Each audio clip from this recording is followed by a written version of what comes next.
सभी को नमस्कार। नमस्कार। नमस्कार सभी को, जय श्री राम। कैसे हैं आप सभी? नमस्कार जी। नमस्कार सर। नमस्कार। आप सभी अनम्यूट कर सकते हैं? आवाज आ रहा है मेरा अच्छे से? जी जी, आ रही है। ओके।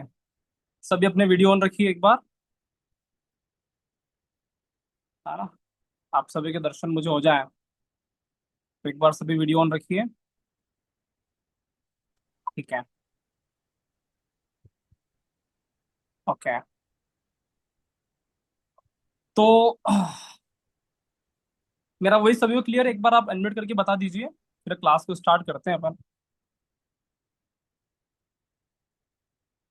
Yes, yes, हाँ, yes. We are Yes, clear sir. audible. Yes, sir. Clear है। ओके, थैंक यू वेरी जय मच। श्री राम। जय श्री राम, जय जय जय श्री श्री राम। राम। अभी आपने क्या बोला? मेरा मिस हो गया। हाँ, ठीक है। तो आज आप सभी को पता है हम क्या करने वाले हैं, है ना। मैं एक बार सभी को म्यूट रख देता हूँ, फिर क्लास को अच्छे से स्टार्ट करते हैं। ठीक है।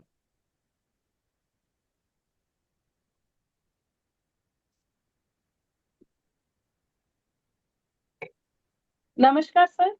नमस्कार मैम। हाँ, कैसे हो? ठीक हो? मैं अच्छा हूँ मैम।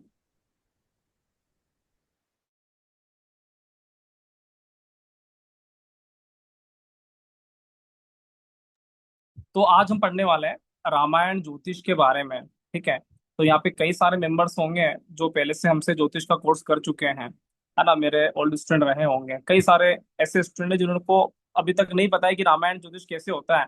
तो आज हम रामायण ज्योतिष की, है ना, खुशबू लेने वाले हैं। भगवान श्री राम के नाम से बहुत कुछ भारत में हुआ है, उन्होंने भारत भ्रमण किया है। तो एक ऐसी ज्योतिष का इन्वेंशन आज आप पढ़ने वाले हैं, वो भी राम आने वाले हैं। राम आने वाले हैं ना, अब 8-10 दिन बचे हैं तो भगवान श्री राम आने वाले हैं। तो राम जी के आने की खुशी में एक ऐसा अद्भुत ज्योतिष हम पढ़ेंगे कि आपको हृदय, है ना, बाग बाग हो जाएगा। आप बोलोगे क्या अद्भुत हो रहा है।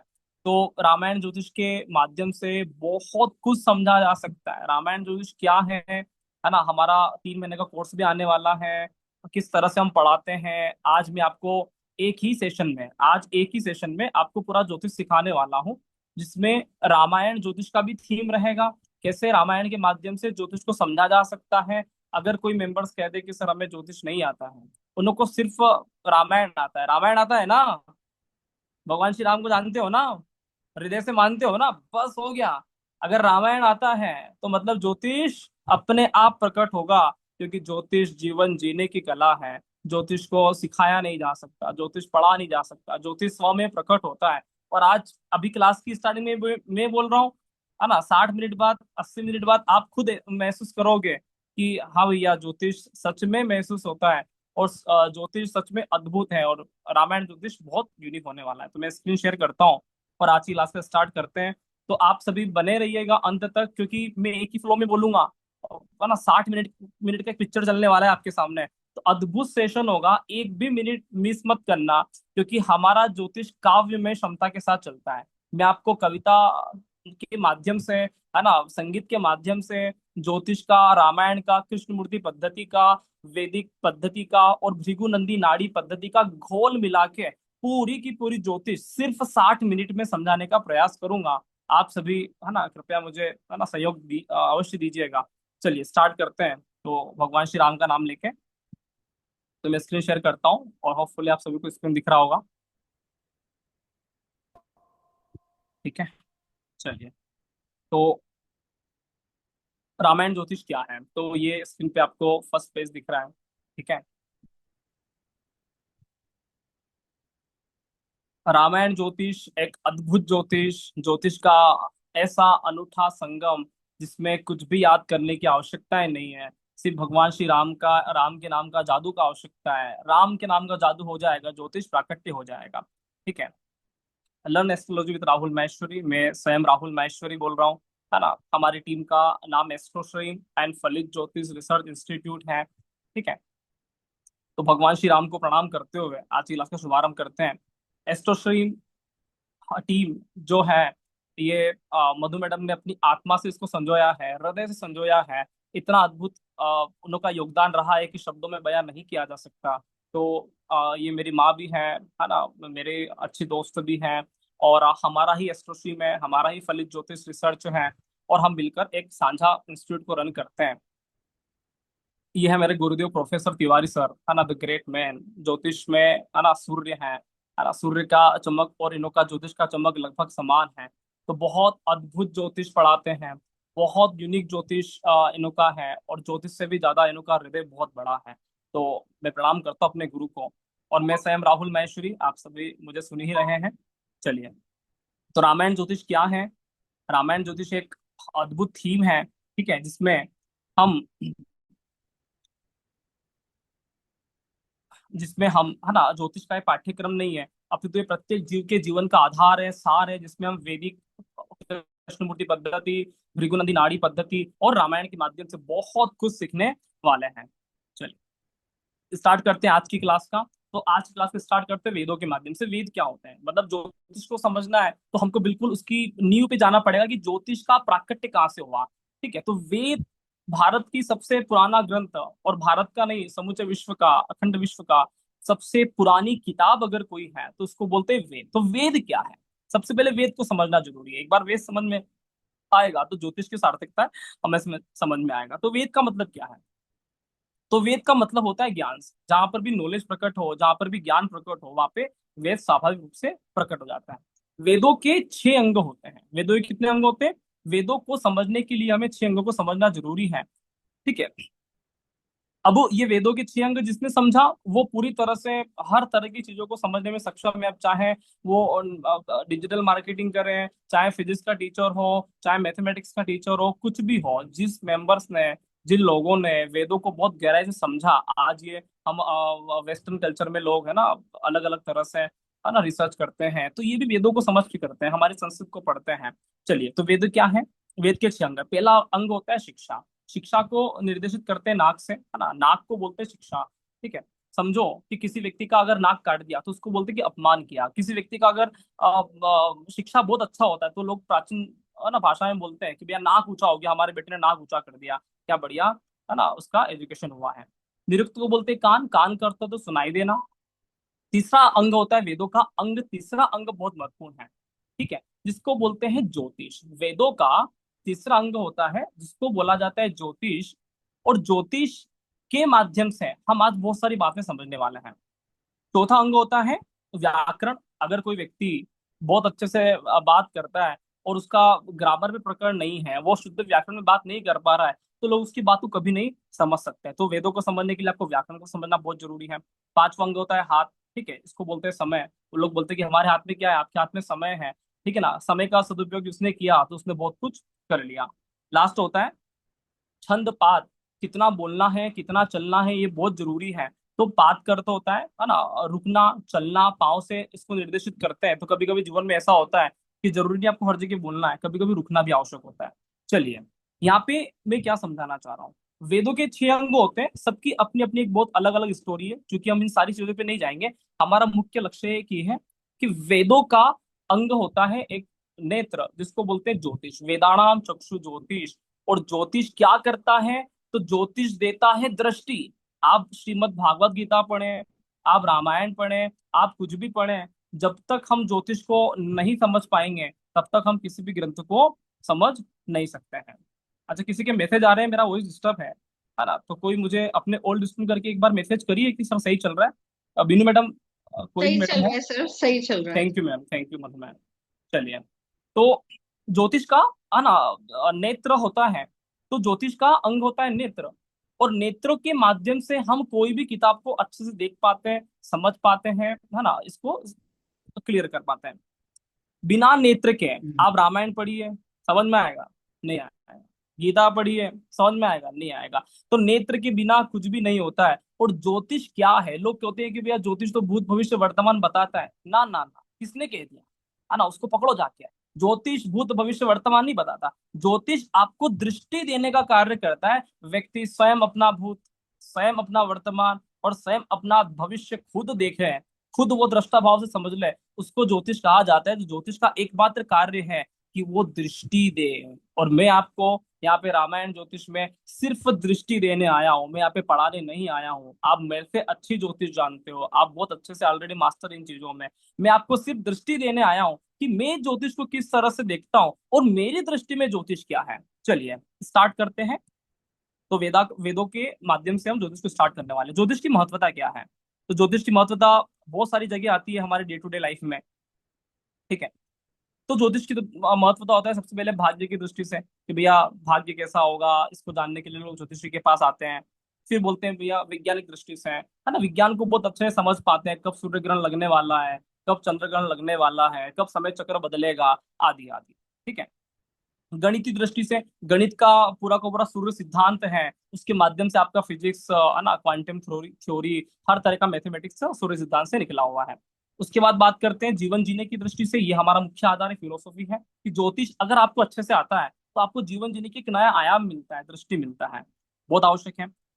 कर्म की दृष्टि से, है ना, हम कर्म को समझ पाते हैं, धर्म को समझ पाते हैं, 3 तरह के कर्मास ज्योतिष में होते हैं, तो आवश्यक है ज्योतिष के माध्यम से कोई भी प्राणी मात्र कर्म को बहुत अच्छे से समझ सकता है। आप एक सामान्य आदमी से बात करें कि भैया कर्म क्या है, तो उसकी दिमाग में इतना सा है कि मैं दोस्तों शादी में गया था तो वो मेरी शादी में आएगा, इतना सा कर्म है। लेकिन ज्योतिष के माध्यम से आपके संचित कर्मास, प्रारब्ध कर्मास, जन्म जन्म के कर्मास का फल मिलता है। आदमी को एक ही जन्म के कर्म नहीं मिलते, उसके पिछले जन्म के कर्मास से उसकी भाग्य कुंडली बनता है, तो आवश्यक है। ब्रह्म के रहस्य को जानने की दृष्टि से बहुत आवश्यक है ना, हम भगवान को जान सकते हैं, समय को जान सकते हैं, समय चक्र की दृष्टि से भूत भविष्य वर्तमान देख लेते हैं। और धर्म की दृष्टि से, धर्म की दृष्टि से भी हम बहुत गहराई से ज्योतिष को समझ सकते हैं। चलिए, तो ज्योतिष की महत्वता क्या है। अब एक और महत्वपूर्ण प्रश्न आता है ज्योतिष सीखने के लिए, और आजकल मार्केट में ट्रेंड चलते हैं, भैया ये पढ़ लो वो पढ़ लो। तो महत्वपूर्ण है कि कितने तरह का ज्योतिष होता है और कितने तरह के ज्योतिष सीखने के बाद आदमी विद्वान बन जाएगा। तो आवश्यक है कि मैं आपको ज्योतिष के बारे में सारी बातें बताऊं कि ज्योतिष कितने तरह का होता है। तो ज्योतिष का जो बेस होता है इसको बोलते हैं पाराशर, ऋषि पाराशर, अच्छे व्यक्ति है। ज्योतिष का जो बेस है पाराशरी, जिसको बोलते हैं इंसाइक्लोपीडिया ऑफ एस्ट्रोलॉजी। नए नए मेंबर्स हैं जिनको पूरा पूरा ज्योतिष समझ में नहीं आता है, तो वो लघु पाराशरी का स्टडी कर सकते हैं। अब पाराशरी इसका बेस है। अब ज्योतिष की कितनी ब्रांचेस होती है, मैं आपको कुछ महत्वपूर्ण ब्रांचेस बताता हूँ कि क्या क्या होता है। सबसे पुरानी ब्रांच होती है ज्योतिष का, जिसको बोलते हैं भृगु नंदी नाड़ी। ये पाराशरी से भी पुराना है, लेकिन पाराशरी को अपन इंसाइक्लोपीडिया इसलिए बोलते हैं कि ये बहुत महत्वपूर्ण हो जाता है पाराशरी का इंसाइक्लोपीडिया, क्योंकि इसमें गणित की दृष्टि से, धर्म की दृष्टि से, विज्ञान की दृष्टि से बहुत अच्छे से ऋषि पाराशर जी ने संजोया है। दूसरा आता है शाखा ज्योतिष में मेदिनी एस्ट्रोलॉजी, मुंडन एस्ट्रोलॉजी। मुंडन एस्ट्रोलॉजी से आप ये घटना तक बता सकते हो कि किस जमीन पे क्या होने वाला है, कौन से भूभाग पर भूकंप आने वाला है ना, आदि आदि, ठीक है। हाँ, उसके बाद वैदिक ज्योतिष हमारा मुख्य आधार है ना। वैदिक ज्योतिष के माध्यम से हम सारा ज्योतिष पढ़ने वाले हैं। इसके बाद आता है एक और ब्रांच होती है लाल किताब एस्ट्रोलॉजी, ठीक है। लाल किताब वाले भी काफी अच्छी बात कर लेते हैं। उसके बाद एक और आता है चंद्रकला नाड़ी, है ना, जिसमें हम भृगुनंदी नाड़ी का प्रयोग करेंगे, कुछ कुछ चंद्रकला नाड़ी का भी प्रयोग हम करते हैं हमारी क्लास में, ठीक है। फिर आता है जेमिनी एस्ट्रोलॉजी, है ना, जेमिनी ज्योतिर्लिंग एस्ट्रोलॉजी मेरा एक नया रिसर्च है, इस पे हमने बहुत सारा स्टडी किया है। फिर एक और महत्वपूर्ण ब्रांच है जो आधुनिक ज्योतिष का ब्रांच है, जिसको बोलते हैं केपी एस्ट्रोलॉजी। ये मेरे गुरुदेव का खास विषय है, केपी एस्ट्रोलॉजी के मास्टर हैं, ठीक है। और इसके बाद एक और आता है ना, मतलब बहुत सारी विधाएं आती है, लेकिन ये हम मान के चलो कि इसके अलावा भी बहुत सारी विधाएं हैं, लेकिन ये मुख्य विधाएं हैं, जेमिनी, केपी, है ना, लाल किताब, भृगुनंदी नाड़ी, वैदिक, पाराशरी, आदि आदि। चलिए, अब हमें कौन सी विधा समझना है, सबसे बढ़िया महत्वपूर्ण प्रश्न ये है ना। सिंधु मैडम ने प्रश्न पूछ लिया कि हमें कौन सा पढ़ना है, बस वही बात को हम करने वाले हैं कि हमें क्या करना है। तो ज्योतिष में बहुत सारी पद्धतियां हैं, पहली चीज ये है। दूसरी चीज, हर पद्धति का अपना मूल जो भी होता है, लेकिन उसका जो मूल होता है वो पाराशरी है। विदाउट पाराशरी कोई भी व्यक्ति बोले कि हम वैदिक को नहीं मानते और हम सारे ज्योतिष को मानते हैं, उसको बोलो कि भैया जा यहाँ से, हमको नहीं पढ़ना। मूल पाराशरी है, पाराशरी का खंडन कोई भी व्यक्ति नहीं कर सकता, चाहे केपी वाला हो, चाहे नाड़ी वाला हो, चाहे कोई भी शोध कर ले। पाराशरी का खंडन एक भी चीजों का नहीं हो सकता है, पाराशरी का विस्तार हो सकता है। पाराशरी शाश्वत है, ना इसकी किसी बात को काटा जा सकता है, ना इसमें कोई बात एड ऑन किया जा सकता है। जैसे तुलसीदास जी की रामायण है, हम बोल रहे कि नहीं साहब एक और हमने दोहा लिखा है वो डाल दें तुलसीदास जी की रामायण में, नहीं नहीं नहीं। ना इन्हों की बात को काटा जा सकता है, ना उसमें कुछ नया श्लोक लिखा जा सकता है, बिल्कुल फिक्स है। कोई भी पद्धति चाहे क्यों न हो, पाराशरी के किसी भाग का व्याख्यान या विस्तार ही कर सकती है। पाराशरी पर शोध हो सकता है, भाष्य लिखा जा सकता है, लेकिन उससे मूल रूप से अलग कुछ भी नहीं हो सकता। कृष्णमूर्ति पद्धति ने नक्षत्रों पे शोध किया, दशाओं पे शोध किया, तो एक नया ज्योतिष का इन्वेंशन हो गया। लेकिन इसका मतलब ये नहीं है कि वो पाराशरी से अलग है। मुख्य रूप से पाराशरी का ही एक अंग है, एक भाग है। ठीक है, तो पाराशरी मुख्य है। हमें कौन सा ज्योतिष करना चाहिए? तो निश्चित रूप से वैदिक ज्योतिष आपका सोर्स है, लेकिन हमारी क्लास में हम बहुत सारे ज्योतिष करेंगे। वैदिक, केपी, नाड़ी का संगम है, त्रिवेणी संगम है, विद रामायण ज्योतिष। ज्योतिष कौन कर सकते हैं? बहुत सारे बार प्रश्न आता है कि सर हमारे कुंडली में ज्योतिष सीखने के योग है क्या, है ना? तो ज्योतिष सीखने के योग है। अरे भैया, हिंदी सीखने का कोई योग है? जन्म लेते हो, भारत में पैदा हो गए हो, मध्य प्रदेश, राजस्थान, गुजरात में अगर पैदा हो गए, तो हिंदी सीखने का योग होगा? निश्चित तौर पे व्यक्ति हिंदी सीखेगा। कोई योग ही नहीं है। आपसे बोले कि भैया क्षेत्रीय भाषा बोलने का कोई योग होता है? ये क्या योग होगा? भाषा बोलने का कोई योग नहीं होता। भाषा निश्चित रूप से सिखाई जा सकता है। अनपढ़ सा अनपढ़ आदमी आराम से अपनी क्षेत्रीय बोली बहुत शानदार तरीके से बोलता है ना? तो भोजन करने का योग नहीं, श्वास लेने का योग नहीं, तो क्षेत्रीय भाषा बोलने का योग नहीं है, भोजन करने का योग नहीं, गाड़ी चलाने का योग नहीं, मोबाइल चलाने का योग नहीं, तो भैया ज्योतिष का कुछ योग हो सकता है क्या? ज्योतिष क्या है? तो ज्योतिष एक भाषा है। भाषा कैसे याद होती है? तो भाषा को याद करने का एक ही तरीका है कि अगर मुझे लगता है कि भैया मुझे चाइनीज भाषा याद करनी है, 2-4 साल मुझे चाइना में भेज दो, तो मैं चीनी भाषा याद कर लूंगा। समझ में आ रहा है कि नहीं आ रहा है? तो ज्योतिष को याद करने के लिए किसी भी आपको योग की आवश्यकता नहीं होता। आप जिस तरह की भाषा वाले क्षेत्र में रहते हैं, उस तरह की भाषा सीख जाते हैं। इसमें नो डाउट हिंदू सनातन संस्कृति ज्योतिष को बहुत अच्छे से फॉलो करता है, और हिंदुइज्म में ज्योतिष घुला हुआ है। हिंदू की शादियों में, इनों के मांगलिक में, शनि की साढ़े साती में, तो इनों के अंदर ज्योतिष बहुत ज्यादा घुला हुआ है। इसलिए हिंदुइज्म, जो हिंदुइज्म की फॉलोअर है, हिंदू धर्म को फॉलो करते हैं, वो लोग ज्योतिष को बहुत अच्छे से कनेक्ट कर लेते हैं। ज्योतिष मुख्य रूप से विज्ञान की भाषा है। कई लोग बोलते हैं कि साहब हम ज्योतिष को नहीं मानते। मत मानो, मैं जापान कभी नहीं गया, लेकिन मैं ये कभी नहीं बोलूंगा कि मैं जापानीज को नहीं मानता। है ना? जापान की अपनी भाषा होती होगी, लेकिन ऐसा थोड़ी बोलेंगे कि हम जापान की भाषा को नहीं मानते।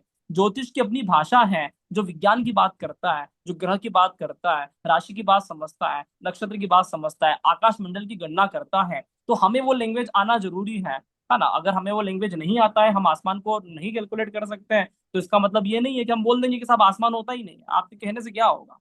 ये समझ में आ रहा है? ज्योतिष एकमात्र ऐसा विषय है जिसमें पूरी दुनिया, है ना, भारत एक्सपोर्ट करता है। पूरी दुनिया में, है ना, जितने भी देश है, भारत ने सभी देशों को ज्योतिष पढ़ाया, और भारत गर्वित होता है कि एकमात्र ऐसी चीजें जो हम इंपोर्ट कर सकते हैं और डंके की चोट पे बोल सकते हैं कि ऋषि पाराशर जी हमारे देश के आदमी थे, भृगु ऋषि हमारे देश के व्यक्ति थे, भगवान श्री राम हमारे देश के व्यक्ति थे, कृष्ण हमारे देश के व्यक्ति थे। तो ज्योतिष बहुत गर्वित करता है। चलिए, अब हम समझते हैं, समझने वाले हैं। 45 मिनट के अंदर मैं आपको पूरी ज्योतिष सिखा दूंगा। ठीक है? तो ज्योतिष के अंदर 12 भाव होते हैं। 12 भाव आप सभी ने सुने होंगे। क्या होता है 12 भाव का कमाल? समझते हैं। ठीक है, तो प्रथम भाव से क्या देखा जाता है? जन्म कुंडली में प्रथम भाव, जो व्यक्ति नए स्टूडेंट हैं, भैया ये होता है प्रथम भाव।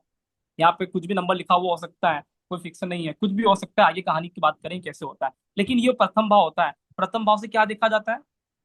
प्रथम भाव से हमारे जन्म कुंडली में लगन, शरीर, सास, सुख दुख, व्यक्तित्व, आत्मविश्वास, आत्मसम्मान, जाति, विवेकशीलता, आत्म प्रकाश, मस्तिष्क, उम्र, प्रतिष्ठा, धैर्य, विवेक शक्ति, कितना अच्छा व्यक्ति बनेगा, कितना सम्मान मिलेगा, है ना, मंच पे सम्मानित होकर माला पहनाया जाएगा, उतार दिया जाएगा, ये सारे बातें प्रथम भाव से देखते हैं। समझ में आ रहा है? चलिए, तो प्रथम भाव से देखे जाने वाले तथ्य, यहाँ पे सूर्य होता है उच्च का। ये क्लियर है? जिस व्यक्ति का सूर्य बहुत बढ़िया होता है, तो मंच में जाके आदमी उसको सम्मानित करता है।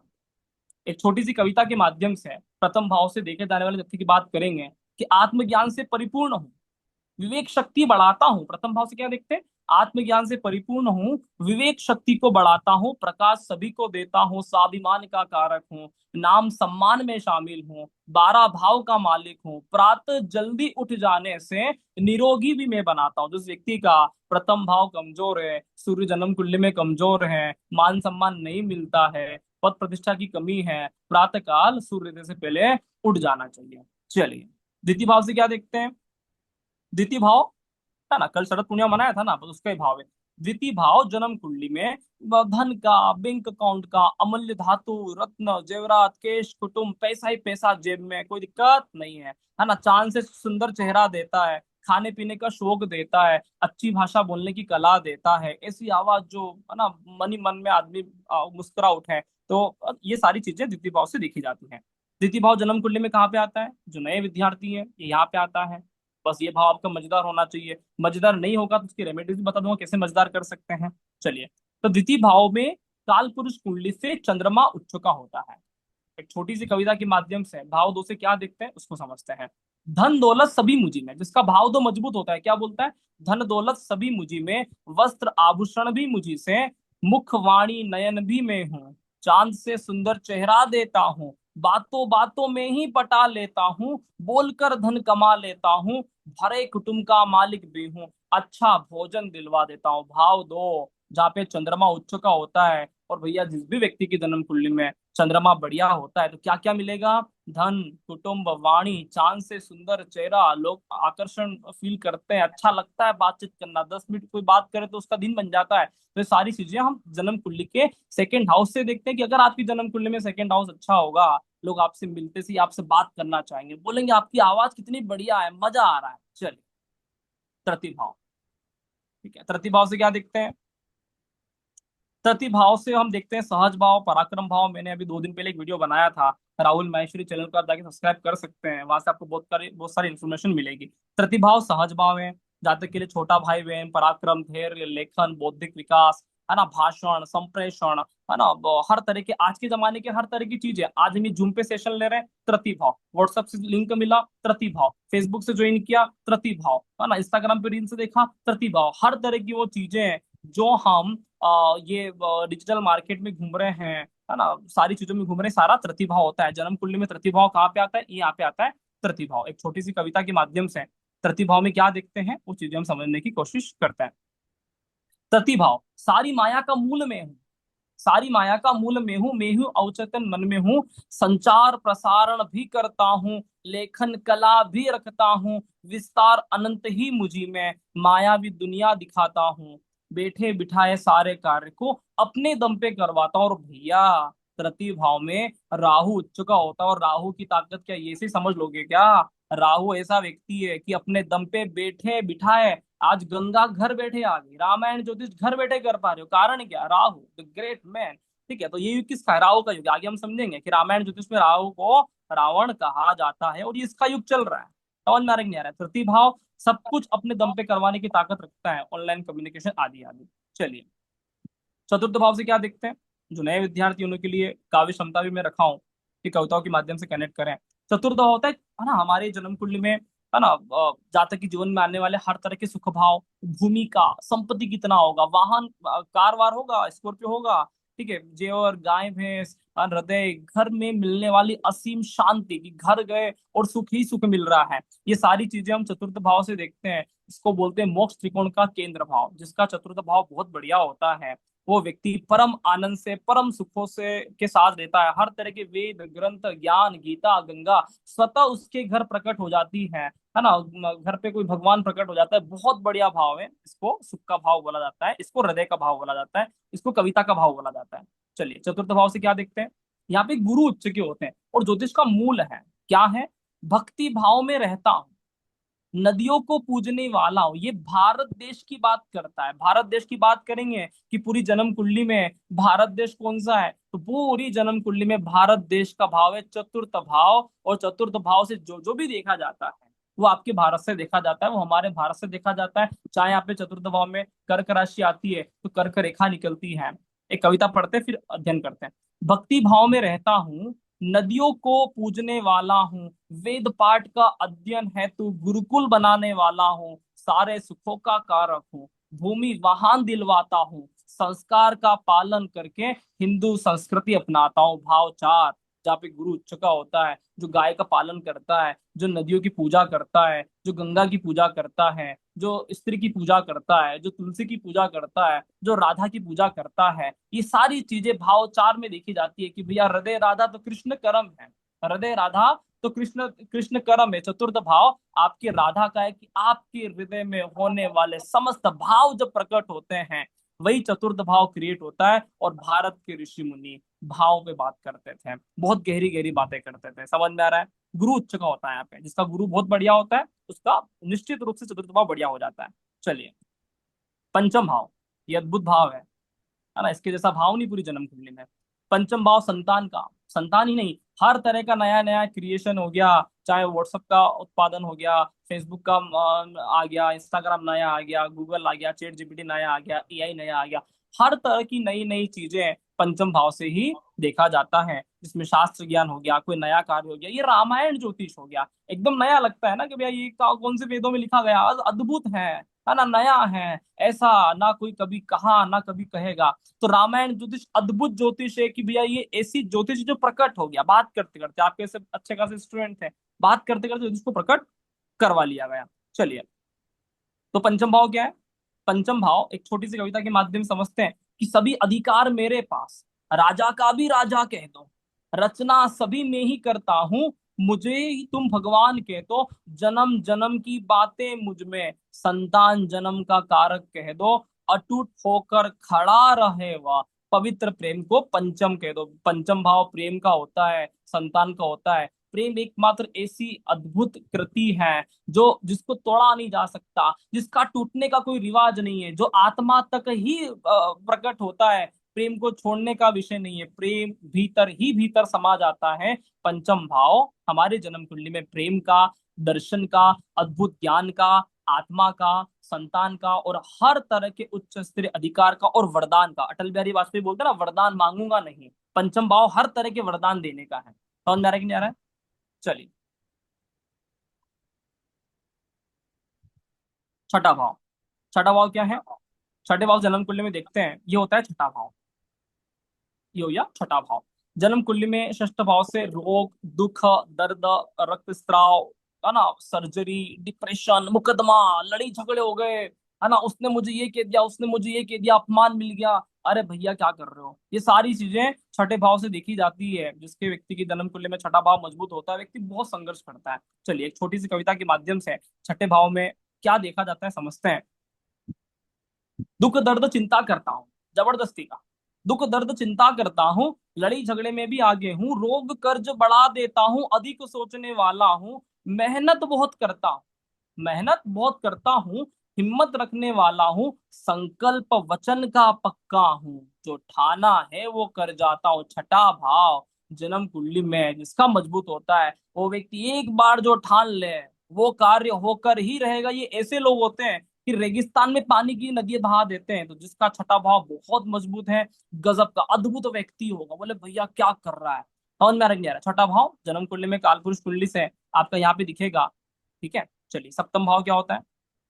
सप्तम भाव बहुत बढ़िया भाव है। आज के जमाने में पूरी दुनिया, है ना, व्यापार पे टिका हुआ है। अमेरिका को व्यापार चाहिए, है ना, उधर ब्राजील को चाहिए, हर व्यक्ति व्यापार से टिका हुआ है। चलिए, सप्तम भाव विवाह का, जन्म कुंडली से सातवें भाव में पति पत्नी, सिर्फ पति पत्नी नहीं, हृदय की इच्छाएं, काम वासनाएं, मार्ग, लोक, व्यवसाय, साझेदारी में, है ना, पार्टनरशिप का कार्य करते हो, काम इच्छाएं, किसी भी तरह का कॉन्ट्रैक्ट है, द्वितीय संतान है, private part of the body है, पब्लिक डील्स, प्रदर्शन कला, मेला बाजार, लीगल, ट्रेड फेयर, कानूनन मान्यता प्राप्त जितने भी हमारे देश में कानून है वो सारे सप्तम भाव से ही देखे जाते हैं। इसलिए बोलते हैं कि भैया शादी हो गया तो भैया आप साथ में अपनी वाइफ को लेके घूम सकते हो, ऐसे तो नहीं घूम सकते। तो ये कानून मान्यता वाला प्राप्त है कि भैया ये कानून ने स्वीकार कर दिया, इसलिए एक शादी का रिवाज है, ऐसा। अब एक छोटी सी कविता के माध्यम से सप्तम भाव से क्या देखते हैं वो समझते हैं। हृदय की इच्छा से भरा हुआ, काम वासना का कारक हूं मैं, भोग विलास सभी मुझी में, दूसरों के अधीन रह गया हूँ, व्यापार यात्रा भी करता हूँ, मेला बाजार का कारक हूँ, नित्य कर्म करने वाले को धन दौलत से भरने वाला हूँ। अरे भैया, जो व्यक्ति लगातार अपने डेली कर्मास करेगा, रोज कुछ न कुछ काम करता रहेगा, उसका सप्तम भाव कोई नहीं रोक सकता, अद्भुत होगा। उसको शनिदेव की पूजा करने की आवश्यकता नहीं है, शनि मंदिर में जाके हर शनिवार नींबू और तेल चढ़ाने की भी आवश्यकता नहीं है। एक ही आवश्यकता है कि आप अपने कर्मास में रेगुलर काम कर रहे हो, डेली आपका मेहनत है। आपको इस दुनिया से हराने वाला व्यक्ति ना कोई पैदा हुआ ना पैदा हो सकेगा। जो व्यक्ति रेगुलर अपना कर्म करता है बिना कहे, उस व्यक्ति का सप्तम भाव अद्भुत हो जाता है। चीजें क्लियर है? इसलिए शादी करते तो आपको रेगुलर आपको सारे काम करने पड़ते हैं। बोले ऐसा, क्योंकि रेगुलर कर्म सिखाता ही तब है व्यक्ति, तब आदमी किसी से पार्टनरशिप में हो, किसी से शादी कर। चलिए, अष्टम भाव क्या है? अष्टम भाव सबसे बेकार भाव बोलते हैं ऋषि पाराशर जी। क्या है इसका कारण है ये भी समझते हैं। जन्म कुंडली से अष्टम भाव आयुष्य का, स्त्री का, सौभाग्य का, पति कितने सालों तक जीवित रहेगा, अष्टम से देखा जाता है। मानसिक बीमारी, संकट, क्लेश, बदनामी, धर्म में आस्था और विश्वास, है ना, तांत्रिक क्रियाएं, हर तरह की इंजीनियरिंग वर्क्स हो गया, जीवन मृत्यु हो गया, है ना, LIC कॉन्ट्रैक्ट हो गया, आदि आदि। एक छोटी सी कविता के माध्यम से अष्टम भाव में क्या देखा जाता है वो हम समझते हैं। काल का काल हुआ, काल का काल हुआ, भूमि से भरा हुआ। अष्टम भाव काल का भी काल है। जब जन्म कुंडली में अष्टम भाव प्रकट होता है तो ऐसा लगता है कि भैया यमराज से भी कोई बड़ा दुख आ गया, ऐसा लगता है कि भैया हमें जिंदा जी मार दीजिए, लेकिन ये दुख सहन नहीं होते। अष्टम भाव इतना भारी है, लोग मृत्यु स्वीकार कर लेता है लेकिन बोलता है कि हमें अब दुख स्वीकार नहीं हो रहे। काल का काल हुआ, भूमि से भारी हुआ, अंधेरे बहुत घना रहा, कर्ज को बढ़ा रहा, भयभीत करने वाला था, दुखों की गहराई था, मायावी शक्ति को जीतकर सिद्धि भी पाने वाला था। समझ में आ रहा है? तो अष्टम भाव, है ना, जिसको बोलते हैं पाताल लोक। रामायण में एक प्रसंग आता है कि रावण ने श्री राम और लक्ष्मण को पाताल लोक लेता गया था। बोले बोले किडनैप हो गए, चलो पाताल लोक। अहि रावण का लोक था। इससे भी अष्टम भाव कनेक्ट करेंगे आगे, है ना, तो बहुत अद्भुत भाव है। चलिए, वहां पे हनुमान जी को अपने पुत्र से मिलन हुआ था। अष्टम भाव हर तरह के सीक्रेट रहस्य जो व्यक्ति को पता ही नहीं, कि हनुमान जी को पता ही नहीं भैया कि मेरा भी पुत्र है, तो फिर मालूम पड़ा कि नहीं नहीं भैया आपके भी पुत्र हैं। हनुमान जी कंफ्यूज हो गए थे। ठीक है। नवम भाव, नवम भाव को बोलते हैं भाग्य भाव। सबसे अच्छा भाव बोला जाता है पाराशरी में। धर्म का, आध्यात्म का, भक्ति का, आचार्य की सेवा का, गुरु की सेवा का, गुरु पूजनम, है ना, चंदनम धारणम, कलश पूजनम, जितने भी मंत्र श्लोक बोलते हैं सारे नवम भाव से देखे जाते हैं। अच्छी पढ़ाई लिखाई का, है ना, अच्छी उन्नति का, प्रमोशन का, A ग्रेड अधिकारी का, सारी चीजें नवम भाव से देखा जाता है। जन्म कुंडली में नवम भाव यहाँ से होता है। जो नए विद्यार्थी है समझिएगा, जन्म कुंडली में नवम भाव यहाँ पे होता है। चलिए, एक छोटी सी कविता जिसमें आपको पता चलेगा कि नवम भाव से क्या देखा जाता है। चमत्कार कह देना मुझे, नवम भाव क्या है? चमत्कार कह देना मुझे, योग्य गुरु से मिलाता हूँ, बदलाव करना मेरी नीति, धार्मिक बहुत बनाता हूँ, शिक्षा ज्ञान सब मुझी में। शिक्षा ज्ञान, हर तरह का नॉलेज, हर तरह की शिक्षा, अब चाहे वो AI का शिक्षा लें, चाहे वो, है ना, डिजिटल मार्केटिंग का शिक्षा लें, चाहे वो ज्योतिष आचार्य का शिक्षा लें, हर तरह की शिक्षा ज्ञान मुझी में ही, भाग्य भी लिख देता हूँ, बड़े कार्य सब मुझसे ही, उच्च पदवी दिलवा देता हूँ। ऋषि मुनि बोलते हैं कि नवम का संबंध जब कर्म भाव से बने, नवम दशम का योग बने, तो बहुत जबरदस्त कॉम्बिनेशन होता है। ऐसा भृगु नंदिनी बोलती है कि शनि प्लस गुरु का मेल हो जाए तो आहा गजब का कॉम्बिनेशन है। धर्म कर्म का योग हो गया, व्यक्ति अद्भुत व्यक्ति होगा, अद्भुत नजारे होंगे। समझ में आ रहा है? तो नवम भाव बहुत बड़ा चमत्कार है। और सबसे बड़ा चमत्कार क्या होता है, तो मेरा ऐसा मानना है, अभी तक का मेरा ज्योतिष में 8 साल का अनुभव रहा है, इस दुनिया का सबसे बड़ा चमत्कार एक ही है, और वो है कि आपको अच्छा व्यक्ति मिल जाए, आपको अच्छे गुरु की प्राप्त हो जाए। और इस मामले में मैं बहुत धन्यवादी व्यक्ति हूँ कि मुझे ज्योतिष में आया 2016 में, और मुझे पहली बार प्रोफेसर तिवारी सर मिले, और उसके बाद पीछे मुड़ के देखना ना पड़ा, है ना। जो भी मुझे समझ में आता था, कंफ्यूज होता था, सर के पास चला जाता। तो मेरा बहुत बड़ा भाग्य है कि मुझे एक ऐसा व्यक्ति मिला जो ज्योतिष जगत में सूर्य, I love professor Tiwari sir, कि उन्होंने आज मुझे इस लेवल का व्यक्ति बना दिया कि आज ज्योतिष में पीछे मुड़ने का आवश्यकता नहीं होता कि भैया राहुल कहाँ है, टेंशन नहीं लेने का। तो बहुत बहुत धन्यवाद। तो नवम भाव चमत्कार है कि आपको अच्छा व्यक्ति सही समय में मिल जाए तो आपका भाग्य बहुत बढ़िया चमक उठता है। दशम भाव, दशम भाव से क्या देखते हैं, ये सबसे बड़ा भाव है, इसको बोलते हैं कर्म का भाव। जन्म कुंडली में दशम भाव से मान सम्मान, प्रसिद्धि, नेतृत्व, संगठन, प्रशासन, ये कर लेंगे वो कर लेंगे, टीम बना लेंगे, पूरी दुनिया में कायम हो जाएंगे, घर घर रामायण ज्योतिष हो जाएगा, वो गठबंधन कर लेंगे, वहां चले जाएंगे, वहां हाथ कर लेंगे, हर तरह के हाथ पैर मारने के। चाणक्य नीति में बात होती है कि भैया साम दाम दंड भेद, किसी भी तरह से आपको अपना कार्य निकालना हो तो कुछ भी युक्ति अपनाएं, लेकिन अपना कर्मास किसी भी तरह से कर ले। इस मामले में भगवान श्री कृष्ण बहुत ज्यादा, मतलब एक्स्ट्रा ऑर्डिनरी मैन, पूरे भारतवर्ष में, पूरे पृथ्वी पे ऐसा कोई व्यक्ति दोबारा ना आएगा, ना आ सकेगा। इतने अद्भुत व्यक्ति हैं। भगवान श्री कृष्ण को बोलते कर्म, क्या बोला मैं, चतुर्थ भाव को बोला हृदय राधा तो कृष्ण कर्म है, हृदय राधा तो कृष्ण कर्म है, राधा भाव 4 तो कृष्ण भाव 10। कर्मास का इतना अच्छा अनुभव उन्होंने दिया है। समझते हैं दशम भाव के बारे में? नहीं समझ में आता है दशम भाव, रोज 2 श्लोक भागवत गीता की पढ़िए, है ना, कर्मास का अद्भुत अनुभव होगा। नहीं पढ़ सकते हो, तिलक सब्सक्राइब कर लीजिए, चैनल आता है तिलक, सब्सक्राइब करके रामानंद सागर के श्रीमद् भागवत गीता के अद्भुत अद्भुत चरित्र प्रस्तुत करता है। चलिए, एक छोटी सी कविता के माध्यम से दशम भाव में क्या देखते हैं।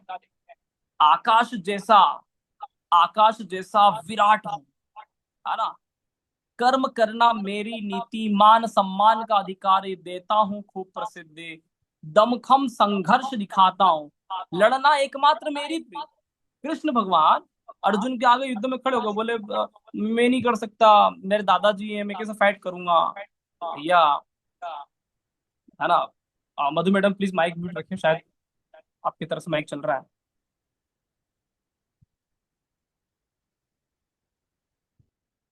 ठीक है, तो है ना, वापस से करता हूँ। आकाश जैसा विराट हूँ, कर्म करना मेरी नीति, मान सम्मान का अधिकारी देता हूँ खूब प्रसिद्धि, दमखम संघर्ष दिखाता हूँ, लड़ना एकमात्र मेरी प्रीति। चले गए कृष्ण अर्जुन के साथ मैदान में। अर्जुन अर्जुन के हाथ कांप रहे, बोले नहीं नहीं मेरे से युद्ध नहीं लड़ रहा। कृष्ण भगवान बोले भैया चल रहा मेरे को दे, मैं लड़ू, है ना। तो लड़ना एकमात्र मेरी प्रीति, कर्म प्रत की यह वीर भूमि में जीत जाना है, यही है रीति। और इस दशम भाव को ना सिर्फ भगवान श्री कृष्ण एक्सप्लेन करते हैं, जबकि ये बात दशानन लंकेश रावण भी बहुत गहराई से एक्सप्लेन करता है। इसलिए हम बोलते हैं कि साउथ डायरेक्शन, दक्षिण दिशा लंका की।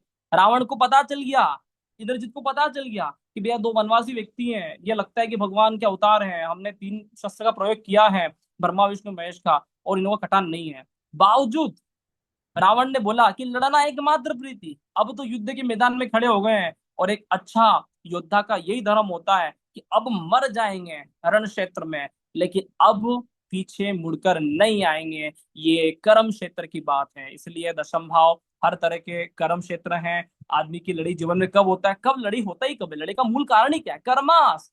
कर्म को लेकर आदमी लड़ता है, तेरा मेरा करते ही कभी कर्मास, ये तेरा वो मेरा। कर्म मुख्य रूप से लड़ाई का कारक है, कर्म नहीं हो तो लड़ाई नहीं करें। समझ में आ रहा है कि यार, तो कर्म मुख्य रूप से लड़ाई है। चलिए, एकादश भाव सबसे बढ़िया भाव है भैया, कितनी हाथ पैर मार लो, है ना। लाभ होना होगा तो हानि लाभ जीवन मरण यश अपयश विधियात, है ना, ये वेदों में कहा गया, मैं नहीं बोल रहा हूँ मेरी तरफ से।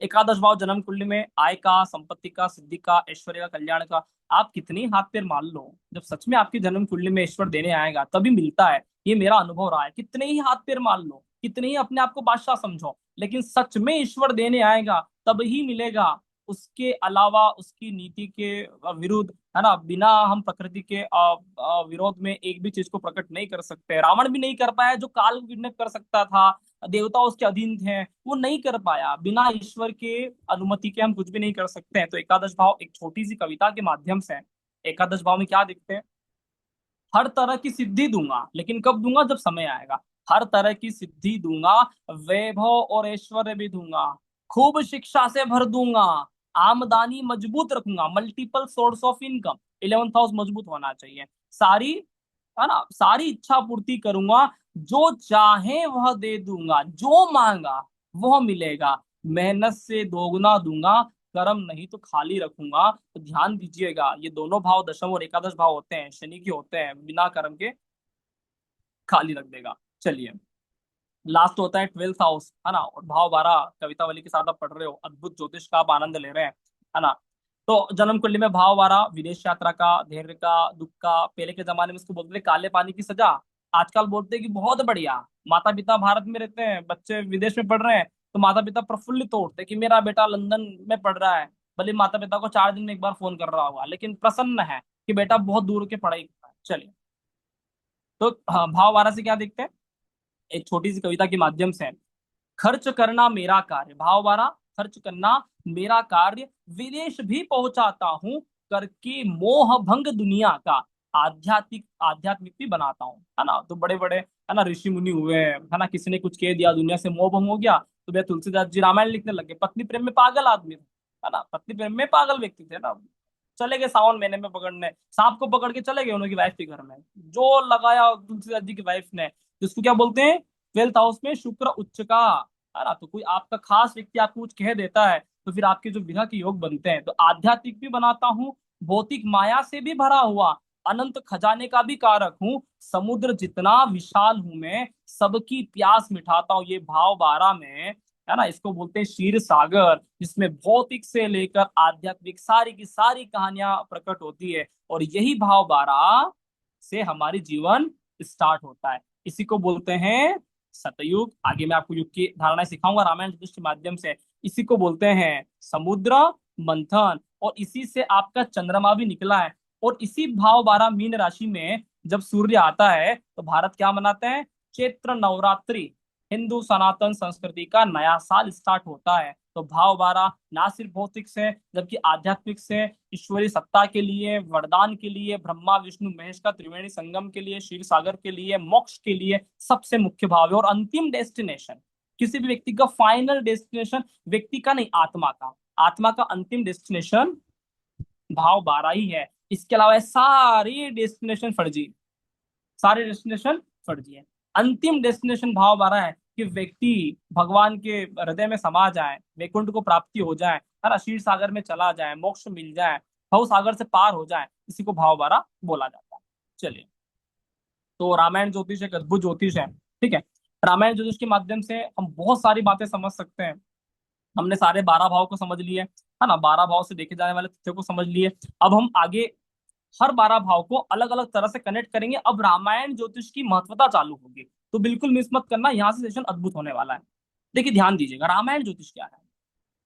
रामायण ज्योतिष में भगवान श्री राम के 4 भ्राता हुए थे, है ना, आप सभी को पता ही है कि राजा दशरथ के, है ना, पुत्र रत्न नहीं हो रहे थे, तो उन्होंने अच्छे खासे यज्ञ करवाए, पंडित पुरोहितों को बुलाया। तो यज्ञ की महत्वता है, धर्म की महत्वता है, ऐसा ज्ञानी पंडित व्यक्ति मिलेगा, ऐसा शुद्ध आत्मा व्यक्ति मंत्र हवन करवाएगा, निश्चित रूप से राम घर आएगा। तो राम बहुत, है ना, भाग्य से घर आता है, राम ऐसे ही घर नहीं आता, राम बहुत भाग्य से घर आता है, राम का जन्म ऐसे ही नहीं हुआ, भाग्य से हुआ है। तो इसको बोलते हैं प्रथम भाव को श्री राम, ठीक है, दशम भाव को लक्ष्मण, ध्यान देना, सप्तम भाव को शत्रुघ्न, चतुर्थ भाव को भरत। ये जो जन्म कुंडली में जो 4 भाव हैं, ये बहुत, इसको बोलते हैं केंद्र भाव। ऋषि पाराशर जी बहुत अच्छे व्यक्ति हैं, ऋषि पाराशर जी बहुत अच्छे व्यक्ति हैं। 4 भाव को बोला जाता है 4 केंद्र, और इसी 4 केंद्र से 4 त्रिकोण एक्टिवेट होते हैं, और इसी से सारे के सारे 12 भाव समाहित हो जाते हैं। तो केंद्र को क्या बोलते हैं, केंद्रों को आप ऐसे मानिए कि ये घर है, तो घर के जो 4 केंद्र हैं, है ना, इस पे दीवारें बनती है, इस पे दीवारें उठाते हैं, तो जो 4 केंद्र होते हैं, ये आधार स्तंभ होता है। अगर एक भी केंद्र कमजोर हुआ तो मकान कमजोर ही रहेगा भैया। यहाँ से दीवार खिसक गया, तलक वड़क लग गया, दरारें आ गई, एक भी केंद्र कमजोर होता है तो दिक्कत आता है। सेम एज इट इज जन्म कुंडली के 4 केंद्र भाव तो क्या बोलते हैं, रामायण ज्योतिष के माध्यम से आपको बोले कि सर हमें धर्म त्रिकोण समझ में नहीं आ रहा है, नहीं आ रहा है ना समझ में, किसी को भी नहीं आ रहा है, आता ही नहीं है, क्या समझना, धर्म त्रिकोण समझ में नहीं आ रहा है। भगवान राम की जीवन शैली को देखिए, राम ने जो जो भी कार्य किया, राम इस दुनिया में सबसे स्वार्थी व्यक्ति है, रावण इस दुनिया में सबसे स्वार्थी व्यक्ति है। दोनों में भेद क्या है, दोनों में एक छोटा सा भेद है। राम अपनी आत्मा के लिए शुद्ध स्वार्थी, आत्मा का कार्य करने के लिए वो कभी भी किसी का वो नहीं करते। एक ध्यान देना कि राजा दशरथ ने वचन दिया कि भैया तेरे को वनवास करना है, माता केकई यही, है ना, राजा दशरथ जब एक्सपायर हो गए, शांत हो गए, तो भरत आता है, माता केकई आती है, वो वचन वापस लेती है कि नहीं राम कोई दिक्कत नहीं है। भरत बोलता है एक काम करते हैं कि वचन अगर आप निभाना ही है पिता का तो मैं निभा लेता हूँ। तो राम एक बात बोलते हैं, राम क्या बोलते हैं कि भरत, धर्म व्यापार नहीं होता, मैं निश्चित रूप से अपने पिता का वचन निभाऊंगा। राम इतने पक्के व्यक्ति अपनी आत्मा के लिए कि आत्मा के अलावा एक भी कार्य नहीं करते थे, और आत्मा शरीर से मुक्त है। राम को अपने शरीर से कोई प्रेम नहीं था। भरत आए तो अपनी पादुका पादुका दे दिए कि ले जाओ, भरत ने पादुका मांग ले, दे दिए। उसके बाद राम जी जितने भी वन में चले तो राम जी के पैर में खून निकले, तो भी भरत को ग्रेटिट्यूड देते रहे कि मेरा भाई कितना बलवान है, कितना वो मेरे को चाहता है, कितना प्रेम करता है।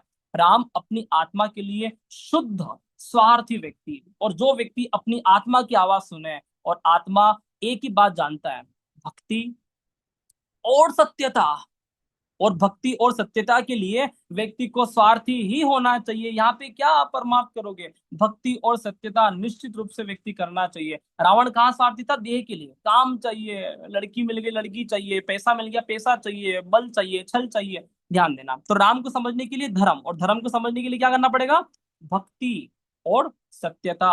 ये 2 चीजें धर्म को समझने के लिए आवश्यक है कि हम एक फैसला लें आज से कि हम भक्ति करेंगे भगवान की, और सत्यता की बात करेंगे, असत्य वचन नहीं बोलेंगे। चाहे जीवन में कुछ भी हो जाए, हमारा कितना ही नुकसान हो जाए, लेकिन हम असत्य का पालन नहीं करेंगे, निश्चित रूप से राम प्रकट होंगे। तो राम मतलब धर्म का कारक, राम को बोलते हैं धर्म का, ठीक है।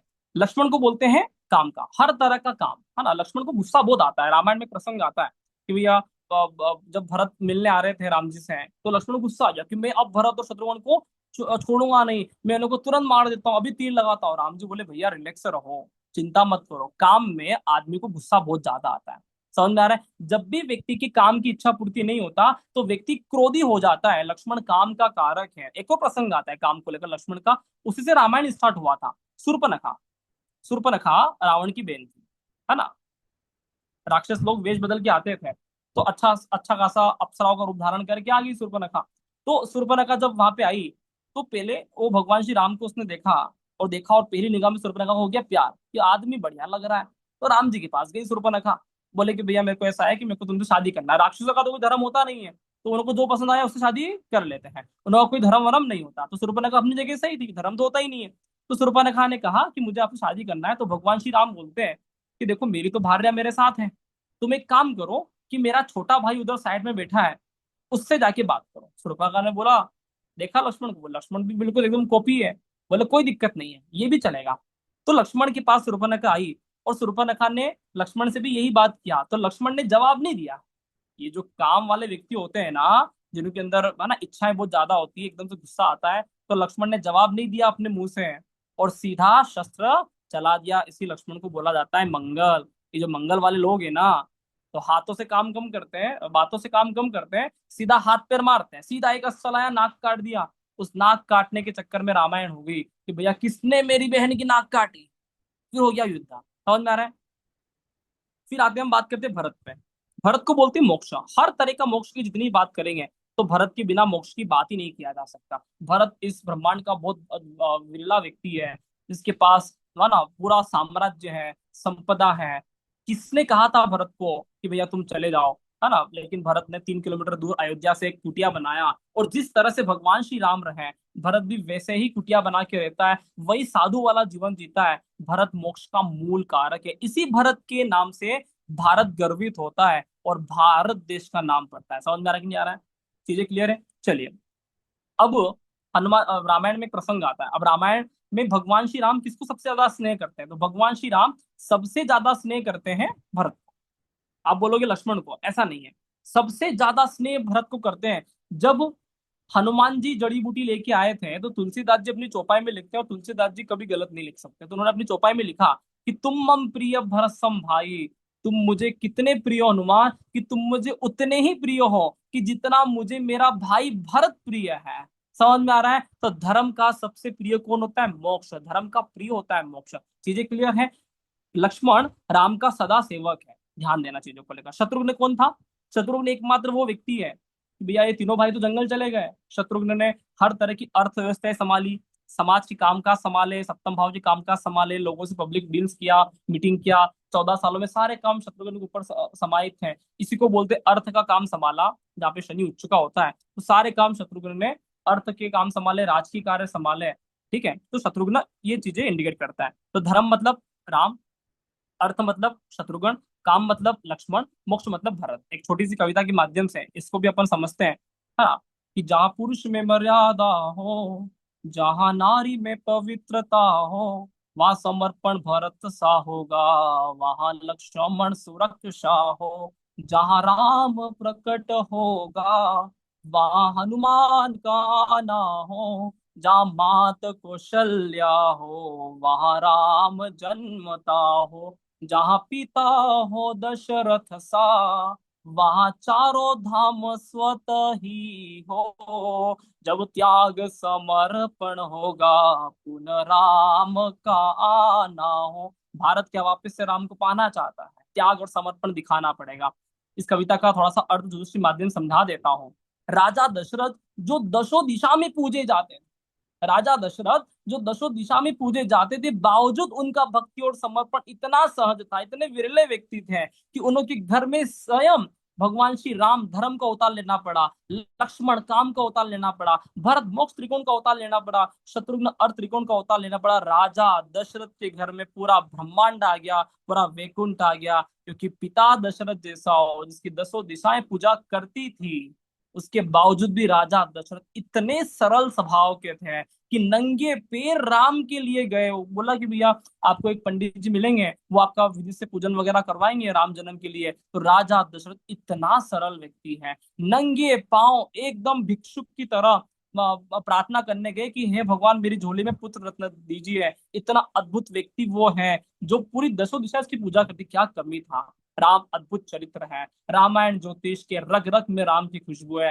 रामायण ज्योतिष असामान्य है। घर घर में रामायण ज्योतिष होगा। वो दिन आएगा, वो दिन आएगा कि रामायण ज्योतिष पूरे भारतवर्ष में गाया जाएगा, पूरी काव्यमय ज्योतिष हो जाएगा, अद्भुत ज्योतिष होगा। ऐसा ज्योतिष, ऐसा ज्योतिष, राम कहानी हर बार भगवान श्री राम कहीं ना कहीं से करवा लेते हैं। और मेरे को बड़ी प्रसन्नता है कि मैं भगवान श्री राम के नाम से कुछ अपना योगदान दे पाया हूँ। सिर्फ ज्योतिष मेरा कर्म क्षेत्र नहीं है, ज्योतिष जीवन जीने की कला है। ज्योतिष जीता हूँ, रात को 2 बजे पे फोन करें, ज्योतिष मेरे रग रग में बसा हुआ है, कोई फर्क ही नहीं पड़ता। क्या फर्क पड़ता है, ये समझ में आ रही है? चलिए, ये रामायण ज्योतिष यही खत्म नहीं होता, अभी बहुत सारी चीजें आपको समझना है। ध्यान दीजिएगा, ये 4 भाई हैं, 4 त्रिकोण के माध्यम से आप समझ सकते हो, लेकिन इसके अलावा भी आप बहुत सारी बातें समझ सकते हैं, है ना। सतयुग, ठीक है। 4 तरह के युग होते हैं हमारी सनातन संस्कृति में, 4 युग को हम फॉलो करते हैं। ये 4 युग किन तरह के प्लेनेट को रिप्रेजेंट करता है और रामायण ज्योतिष उसमें क्या योगदान देता है, चलिए बात करते हैं। तो सतयुग को रिप्रेजेंट करता है केतु। केतु का अर्थ होता है, आगे बताऊंगा, लेकिन अभी ग्रह के रूप में ध्यान दीजिएगा। सतयुग को रिप्रेजेंट करता है केतु। अरे भैया, जब सतयुग हुआ करता था तो सारे लोग केतु वाले थे। केतु क्या बोलते हैं? केतु चोटी का कारक है, केतु ध्वज का कारक है। प्रत्येक ऋषि मुनि चोटी लगा के निकलते थे। चलिए, उसकी बात है त्रेता युग। त्रेता का कारक होता है सूर्य। सूर्य का अर्थ होता है भगवान श्री राम स्वयं प्रकट हुए, है ना, प्रकट, है ना, होना, भगवान राम का प्रकट होना, त्रेता युग। त्रेता युग का वो कमाल है कि वहां पे प्रत्येक व्यक्ति के पास सूर्य जैसी क्वालिटी है। आप कभी अनुभव करना, रामायण काल त्रेता युग में हुआ था, क्या रावण सूर्य की तरह नहीं दिखता आपको? इतना पराक्रमी, इतना बलशाली। और हम मर्यादा की बात करेंगे, चलो भगवान श्री राम तो मर्यादा पुरुषोत्तम है ही, वो तो अवतार व्यक्ति है। रावण की मर्यादा देखो, एक बार सीता को किडनैप करके लंका ले गया, अशोक वाटिका रखा, और हर 11 महीने में लगातार वो गया और बार बार एक ही सवाल पूछा, क्या तुम तैयार हो सीता?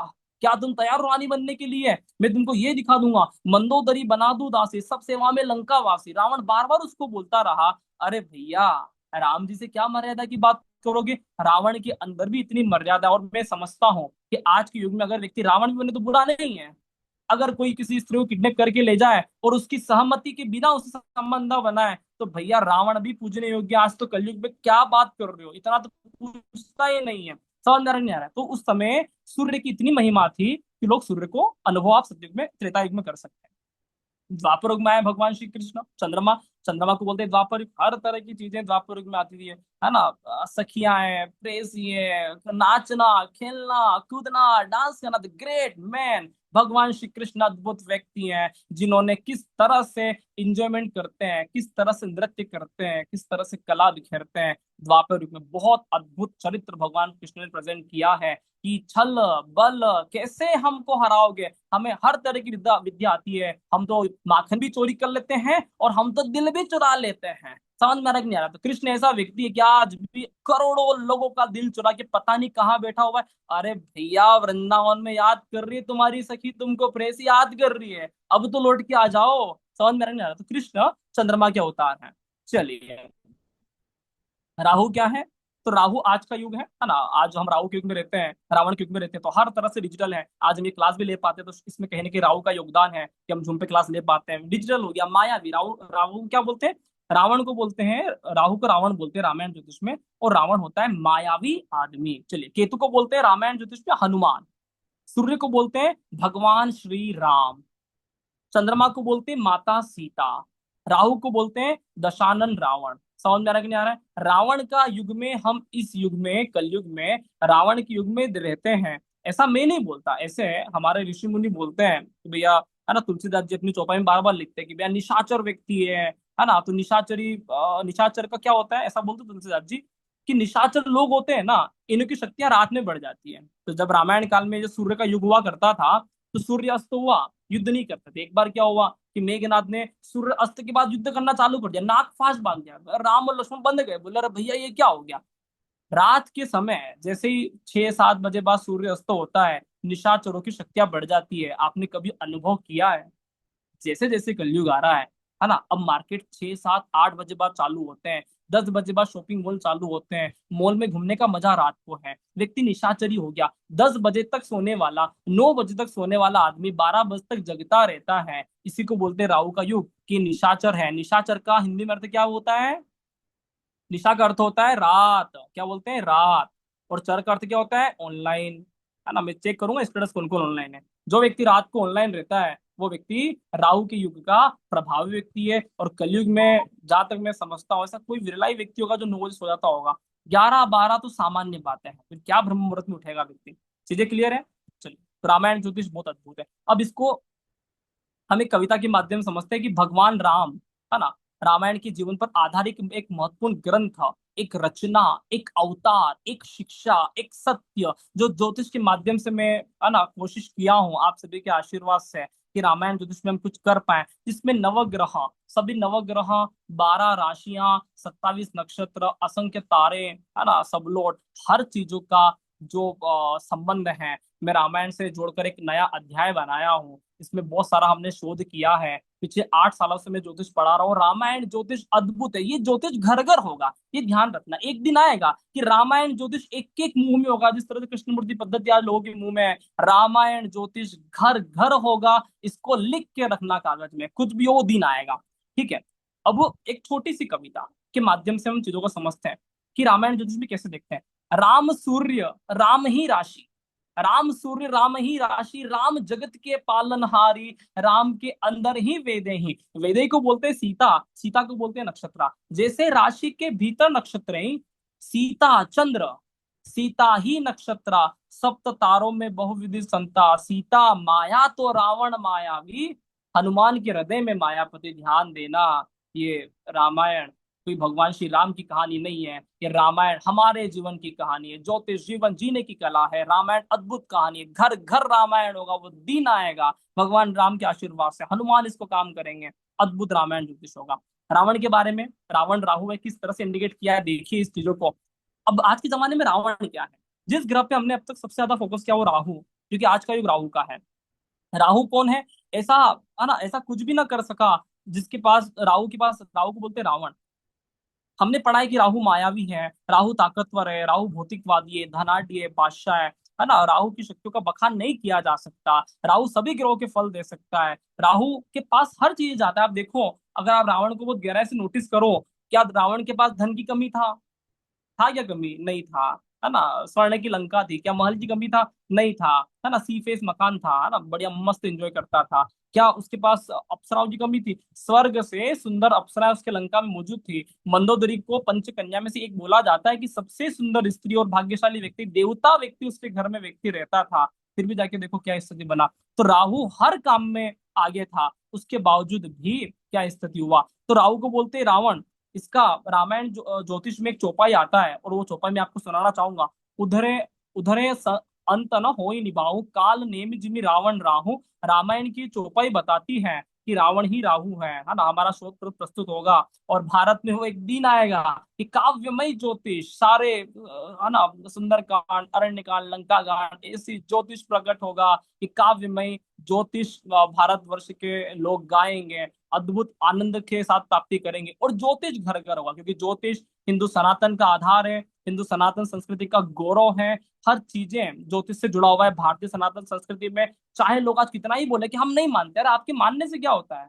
आपकी मानने से होता है क्या है? आपको कुछ पता नहीं इसलिए आप नहीं मानते, वरना ज्योतिष तो जीवन जीने की कला है। ठीक है। एक छोटी सी कविता, रावण और शिव का कम्युनिकेशन की बात कर रहा हूं मैं। एक छोटी सी कविता, रावण बोलता है, शिव बोले रावण से मेरा एक काम करोगे क्या? है ना, शिव और रावण कम्युनिकेशन होता है। तो शिव बोले रावण से, मेरा एक काम करोगे क्या? मैं तो हूं संहार, क्या तुम संहार करोगे क्या? लंका का राजा हूँ, अपनी जान भी न्यौछावर है, आपके एक आदेश पर सारी लंका भी कुर्बान है। काल और महाकाल की भक्ति बहुत निराली है। दशहरे मनाए थे ना, अद्भुत व्यक्ति है। हमको तो कभी शिव के दर्शन नहीं हुए, रावण का तो कम्युनिकेशन, बातचीत होता था, वीडियो कॉल होता था। काल और महाकाल की भक्त बहुत निराली है। रावण को काल बोलते हैं, शिव को महाकाल बोलते हैं। शिव भक्त में रावण जैसा कभी ना कोई बलशाली है। राहु हूँ, मृत्यु हूँ, मैं जीते जी लोगों को मार देता हूँ। शिव का खेल बहुत बड़ा, दुनिया, है ना, विनाश का कारक हूँ। राहु जो शिव का एजेंट है, शिव का दूत है, यमराज का भाई है, शनि को किडनैप कर लेता है। ऋषि मुनि बोलते हैं कि शनिवत राहु है। वो व्यक्ति मृत्यु को, है ना, बात करता है। और शिव संहार के, ध्यान रखना, यथा गुरु तथा शिष्य। तो शिव ने अपने दूत एजेंट को एक काम सोचा, सौंपा कि भैया मारोगे क्या? बोले किसको मारना है?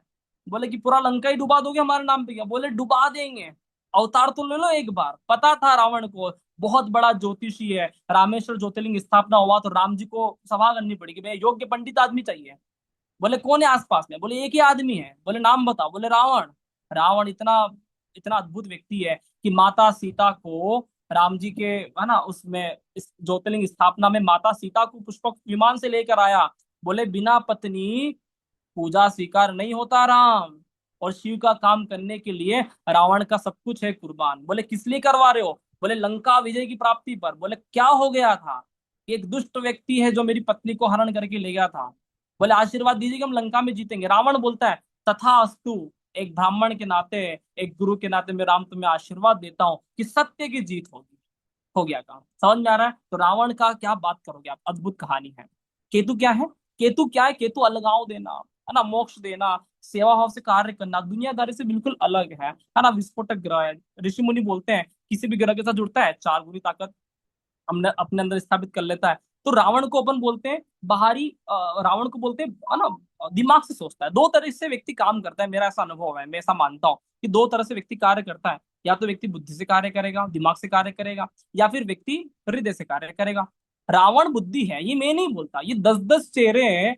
जिस भी व्यक्ति ने कल्पना किया होगा, लोग कहते हैं कि रामायण कल्पना, में ये कहता हूँ कि भैया ऐसा विरला व्यक्ति जिसने ऐसे कल्पना भी किया राम जी का और रामायण को लेकर, तो अद्भुत कल्पना किया कि 10-10 बुद्धि। दशानन का बताया कि दशानन के पास 10-10 चेहरे थे, और 10-10 चेहरे का कारण होता है राहु, और हृदय का कारक होता है हनुमान। एक छोटी सी कविता हनुमान जी के माध्यम से है, और यही क्लास का समापन करेंगे, ठीक है।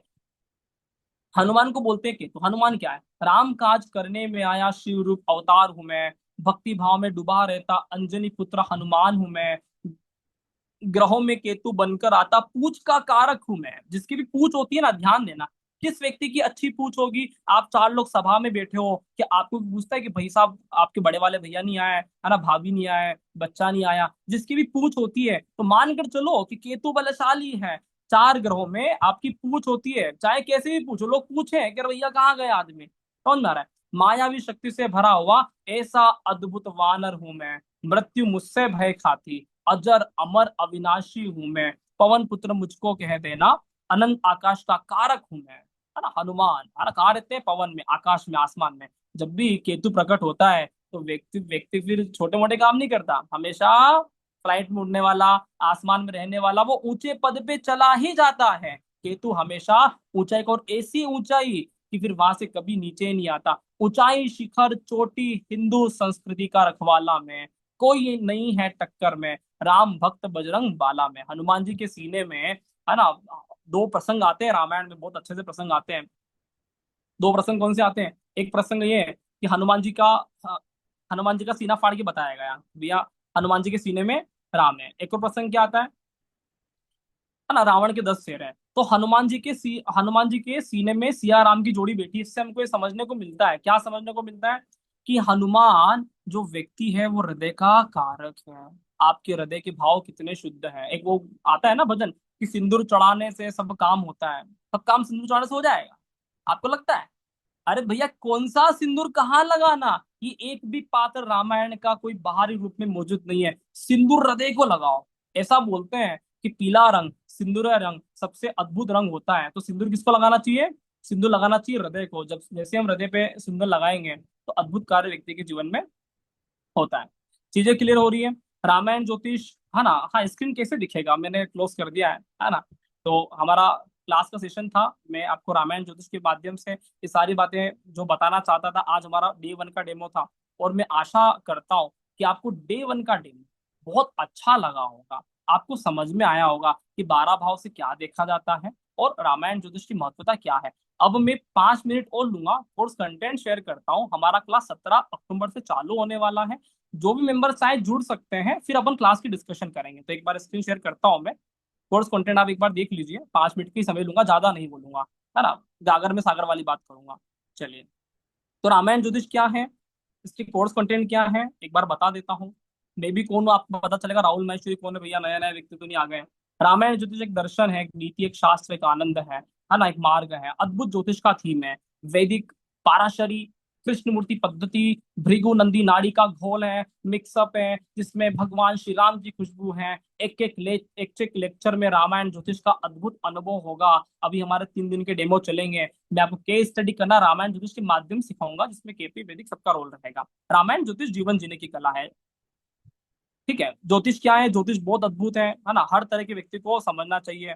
चलिए, ज्योतिष, रामायण ज्योतिष कहाँ से आया, इसके मूल रचनाकार कौन है? भगवान जब किसी व्यक्ति को चुन लेता है तो चीजें स्वयं प्रकट हो जाती है। ऐसा कहने में आता है कि हमने किया। अरे भैया, आपने कुछ नहीं किया ना, आपकी सांसें चल रही है, चलाने वाला कोई और, चलने वाला कोई और, है ना। तो ऐसा आशीर्वाद भगवान श्री राम ने, कृष्ण ने, हनुमान ने मेरे ऊपर वर्षा किया, और मैं अहोभाग्य हूँ, मैं धन्य भाग्य हूँ कि मैं रामायण ज्योतिष की सेवा कर पाया। और ऐसी कुछ अद्भुत चीजें हैं जो मेरे मुख से निकला, तो मैं हमेशा कृतार्थ रहूंगा। इस जन्म का मेरा ऐसा कोई कर्म नहीं जो मैं रामायण ज्योतिष को कर पाऊं। निश्चित रूप से पिछले जन्म के कुछ ऐसे अनुभव रहे होंगे जो मुझे भगवान श्री राम ने ऐसा मौका दिया, वरदान दिया।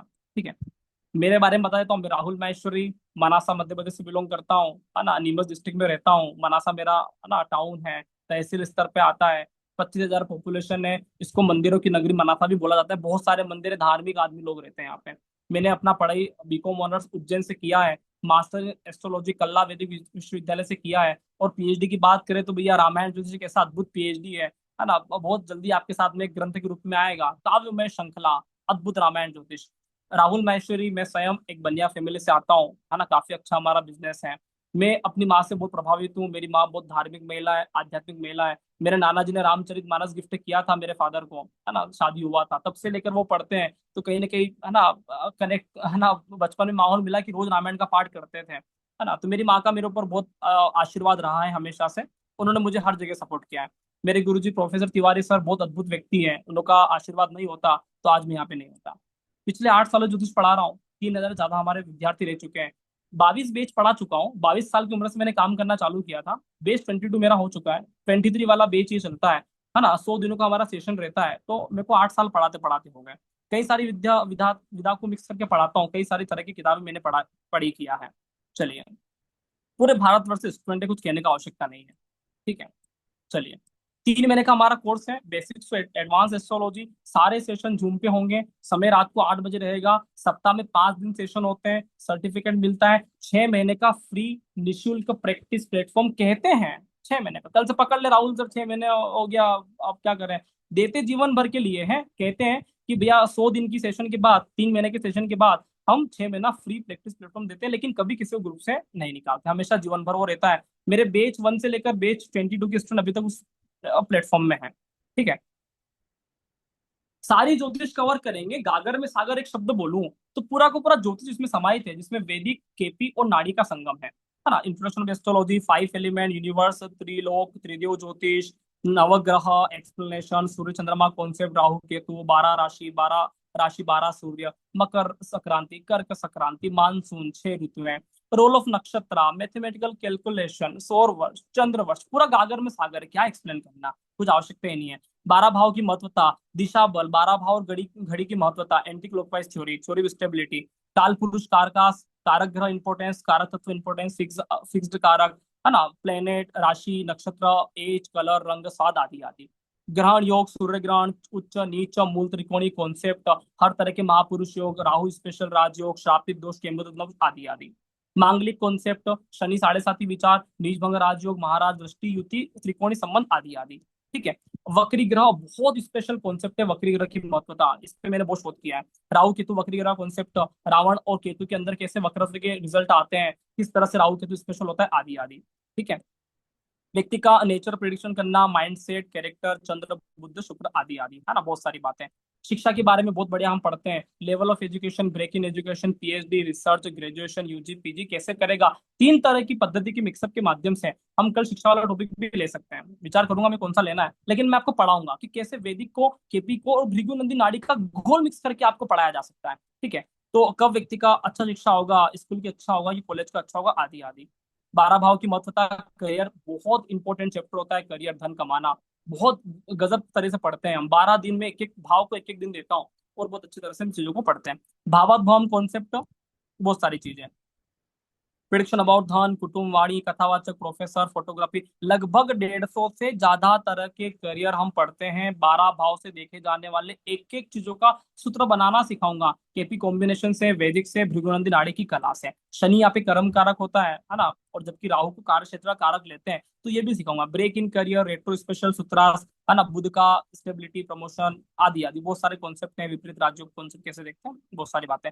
गवर्नमेंट जब किसको मिलेगा, किसको नहीं मिलेगा, ब्रेक इन करियर स्टडीज, कौन सा व्यक्ति बड़ा काम करेगा, छोटा काम करेगा, पार्ट टाइम जॉब करेगा, फुल टाइम जॉब करेगा, अनस्टेबल रहेगा, बिजनेस करेगा, नहीं करेगा, बहुत सारी बातें। विदेश में जाएगा, नहीं जाएगा, है ना, विदेश किस लिए जाएगा, पढ़ाई करने के लिए, घूमने फिरने के लिए, है ना, परमानेंट सेटल होगा, बहुत सारी बातें। मैरिज कॉन्सेप्ट बहुत इंपॉर्टेंट कॉन्सेप्ट है। लव होगा, अरेंज होगा, live in relationship, extra marital, इल्ला से कैसा बनेगा, है ना, व्यक्ति के साथ मंगल का, शनि का, शुक्र का, भृगु नंदी नाड़ी का कॉन्सेप्ट पूरा का पूरा मैंने इसमें फिक्स किया है। आप एक एक चीजें देख सकते हो कि लड़की का हस्बैंड कैसा होगा, लड़की को हस्बैंड की दिशा से मिलेगा, व्यक्ति को किस तरह के फैमिली में उसका फैमिली अच्छा रहेगा कि हस्बैंड अच्छा रहेगा, हस्बैंड अच्छा नहीं रहेगा तो क्या उपाय करने, बहुत सारी चीजें। पत्नी अच्छी मिलेगी कि पत्नी के परिवार लोग अच्छे मिलेंगे, बहुत सारी बातें। Child birth, normal delivery, test tube baby कब किसका होता है, क्या बुढ़ापे में संतान साथ देगा, जुड़वा तुड़वा का प्रिडिक्शन, है ना, मैं आपको एक उसमें फाइल भेजूंगा कैसे करते हैं। ठीक है, तो बहुत सारी बातें। मेडिकल एस्ट्रोलॉजी कॉन्सेप्ट, है ना, dentist, operation, heart patient, eyes patient, बहुत सारी बातें करते हैं यहाँ पे। हर तरह की बीमारी के बारे में देखते हैं, मारक बाधक का कॉन्सेप्ट समझते हैं। शेयर बाजार एक नया आधुनिक चैप्टर है, जो लोग कनेक्ट कर पाएंगे उन लोगों के लिए मैं नया बनाया है कि भैया कौन सा व्यक्ति का कौन सा बाजार सूट करेगा, आदि आदि। रतन रेमेडीज, मंत्र रेमेडीज, एस्ट्रो, वास्तु, रामायण ज्योतिष, जो कोई नहीं जानता, है ना, मैंने शोध किया है रामायण ज्योतिष और रामायण वास्तु, तो ये वाली सारी चीजें पढ़ेंगे। Shiv special concept, lucky day, lucky colour, lucky direction, बहुत सारी चीजें हैं। The Rahu very special theory, Rahu दोष, राजयोग, Rahu the highest energy forever, है ना, बहुत सारी तरह के फिक्स्ड इवेंट, है ना, सडन चेंजेस, कैसे राहु के बारे में बात करते हैं, बहुत सारी चीजें। कौन सा व्यक्ति, है ना, राजा से रंक से राजा बनता है, राहु के माध्यम से ही देखा जाता है। Special concept with all three method, वैदिक, पाराशरी, कृष्णमूर्ति पद्धति, भृगुनंदी नाड़ी, केपी सिग्निफिकेटर, केपी कॉम्बिनेशन, टेनेंटेड ग्रह, अनटेनेंटेड ग्रह, with base of Parashari and Ramayana ज्योतिष विथ भृगुनंदी नाड़ी। गोचर सीखेंगे, सूर्य का, चंद्रमा का, जुपिटर का, घटना कब होगा, किस दिन होगा, वर्षफल कैसे निकालते हैं, कब महादशा को फॉलो करना है, कब अंतरदशा को फॉलो करना है, कब प्रत्यंग दशा लगाना है, कब चंद्रमा को फॉलो करना है, आदि आदि। Court case, property case, gambling, किस तरह केस फंस गया, मतलब मिसलेनियस टॉपिक जितने भी हैं, लोन कर्ज कब चुकेगा, कब उतरेगा, सारी की सारी बातें करते हैं। कोई टॉपिक ही नहीं जो छूट गया। ये कोर्स इतनी आत्मा से बनाया गया कि व्यक्ति भटक रहा है कि क्या करे क्या नहीं करे। एक कोर्स 100 दिनों का, उसके बाद 180 दिन की निशुल्क ट्रेनिंग, आपको कहीं जाने की आवश्यकता नहीं, रामायण आपके रग रग में बस जाएगा, दूसरा कोर्स करने की आवश्यकता नहीं होता। इतना अद्भुत कोर्स है। 6 महीने का फ्री प्रैक्टिस प्लेटफॉर्म है, फ्री कुंडली प्रैक्टिस प्लेटफॉर्म है, कोई चार्जेस नहीं लगता आपका। बहुत अद्भुत ज्योतिष का आपको प्लेटफॉर्म मिलेगा। सॉफ्टवेयर का, पीडीएफ का, सर्टिफिकेट का कोई एक्स्ट्रा चार्जेस नहीं है। जितना बोलेंगे क्लियर कर बोलेंगे। फीस इसका 19,999 रुपए है। ऑफर प्राइस 15,555 है। 3 महीने का कोर्स है। आप इंस्टॉलमेंट पेमेंट करिए, मैं कभी नहीं कहता कि आपको वन टाइम करना है। अरे इंस्टॉलमेंट पेमेंट करो, अजमाओ, अच्छा लगता है अगले महीने आओ, वरना मत आओ। बहुत आपका कोर्स है, आप जैसे चाहे वैसे पेमेंट कर सकते हैं। मुझे इतना विश्वास है कि कोई व्यक्ति मेरे कोर्स में आता है तो फिर वो कभी नहीं जाता, वो बोलता है कि बहुत अद्भुत कोर्स है। तो निश्चित रूप से आप कर सकते हैं। ये मेरा पेटीएम नंबर है, व्हाट्सअप नंबर है ना, गूगल पे नंबर है। एक और अनादर नंबर भी, उसको भी आप नोट कर सकते हैं। 7566722730, है ना, 9009805569, ये नंबर मेरा है। ठीक है। कोर्स हमारा 17 अक्टूबर से चालू होगा, शाम को 8 बजे चालू होने वाला है। आप ऑफर में आज भी ज्वाइन करेंगे तो स्पेशल डिस्काउंट आज वाले वेबिनार के लिए ही है, कल वाले वेबिनार के लिए नहीं है। फीस फिक्स है 15,555, ऑफर प्राइस है ना। एक्चुअल फीस 19,999 है। ऑफर में हमने 15,555 सभी के लिए किया है। आज जो व्यक्ति ज्वाइन करते हैं 14,567 में ही ज्वाइन करेंगे। कल डेमो होगा तो कल आपको 15,555 ही देना पड़ेगा। Special discount for today's webinar. आपको कहीं पर भी हमारे आर्टिकल दिखेंगे तो आपको हमेशा 15,555 वाला ही दिखेगा।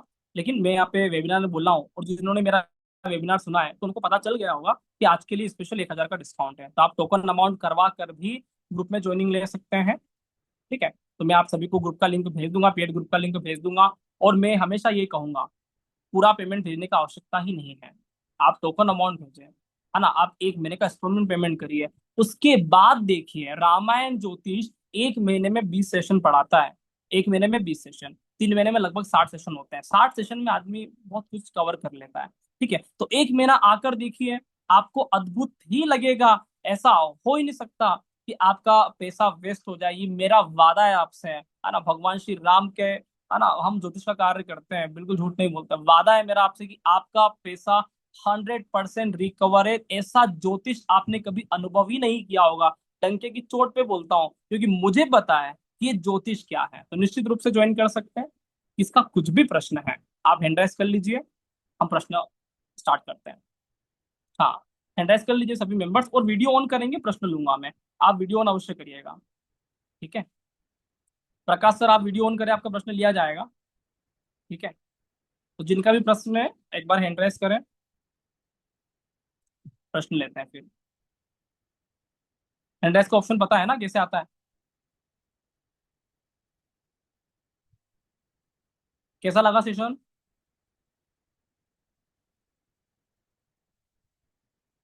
हाँ,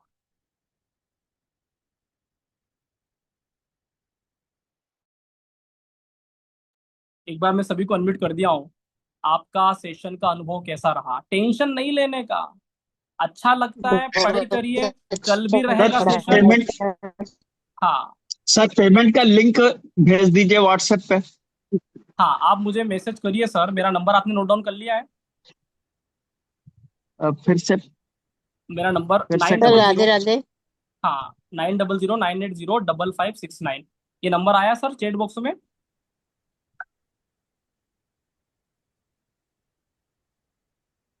हेलो। हेलो। अच्छा सर, ये बताइए कि 1 महीने की इंस्टॉलमेंट कितनी होगी? 5,500 रुपया पर मंथ है। ठीक है, 5,500 रुपया पर मंथ इंस्टॉलमेंट है। आज हम्म। आप ऑफर में करते हो तो आपको 1,000 रुपये का डिस्काउंट है। ठीक है। अच्छा। हाँ, तो आप ये इसमें नंबर आया है सभी को चैट बॉक्स में, nine double sir, zero nine eight zero double five six nine इस नंबर पे आप मुझे पेमेंट कर दीजिएगा। आपको मैं ग्रुप में जोड़ दूंगा, ये नंबर मेरा व्हाट्सअप नंबर है। ठीक है, वन प्लस सर आप आपको इसमें दिख रहा है नंबर? जी सर। हाँ, नहीं दिख रहा है तो एक बार मैं बोल देता हूँ, आप चाहें तो नोट डाउन कर लीजिए। हाँ सर, मैंने आपको हाँ प्रकाश सर।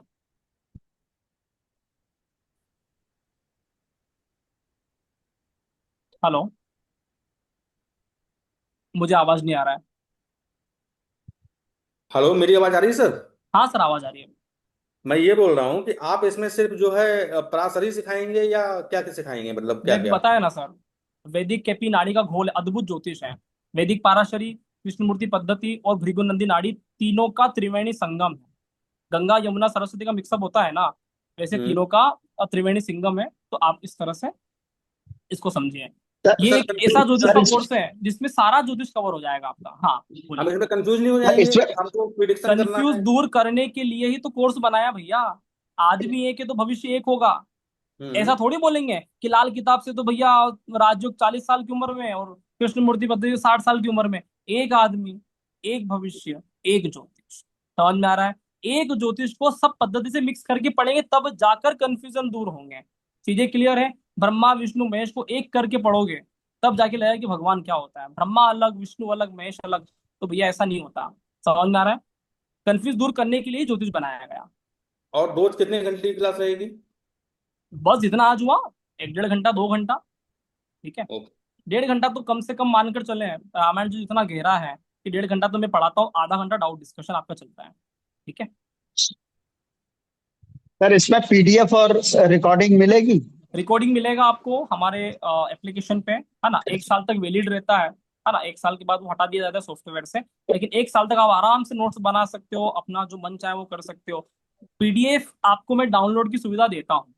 पीडीएफ आप डाउनलोड करके प्रिंट निकाल सकते हैं, क्योंकि ज्योतिष में बहुत बुजुर्ग लोग भी आते हैं, वृद्ध लोग भी आते हैं, तो लोग को दिक्कत आता है कंप्यूटर पे। तो पीडीएफ डाउनलोड करने की व्यवस्था है, मैं देता हूँ। तो आप निश्चित रूप से हिंदी और अंग्रेजी दोनों में पीडीएफ ले सकते हो। 20 से अधिक पीडीएफ आपको मिलेगा। ठीक है, हाँ, आज की इंस्टॉलमेंट 14,567, मोहन शर्मा सर। ठीक है, आज 14,567 फीस है, कल से 15,555 रहेगा। आज दीपावली ऑफर है, डे 1 है, आप सभी को, है ना, भगवान श्री राम की तरफ से गिफ्ट, हाँ, दीपावली का गिफ्ट, ये मानकर चले 1,000 चौदह डिस्काउंट। 14,567। 567 one time payment. आप चाहे तो, 567।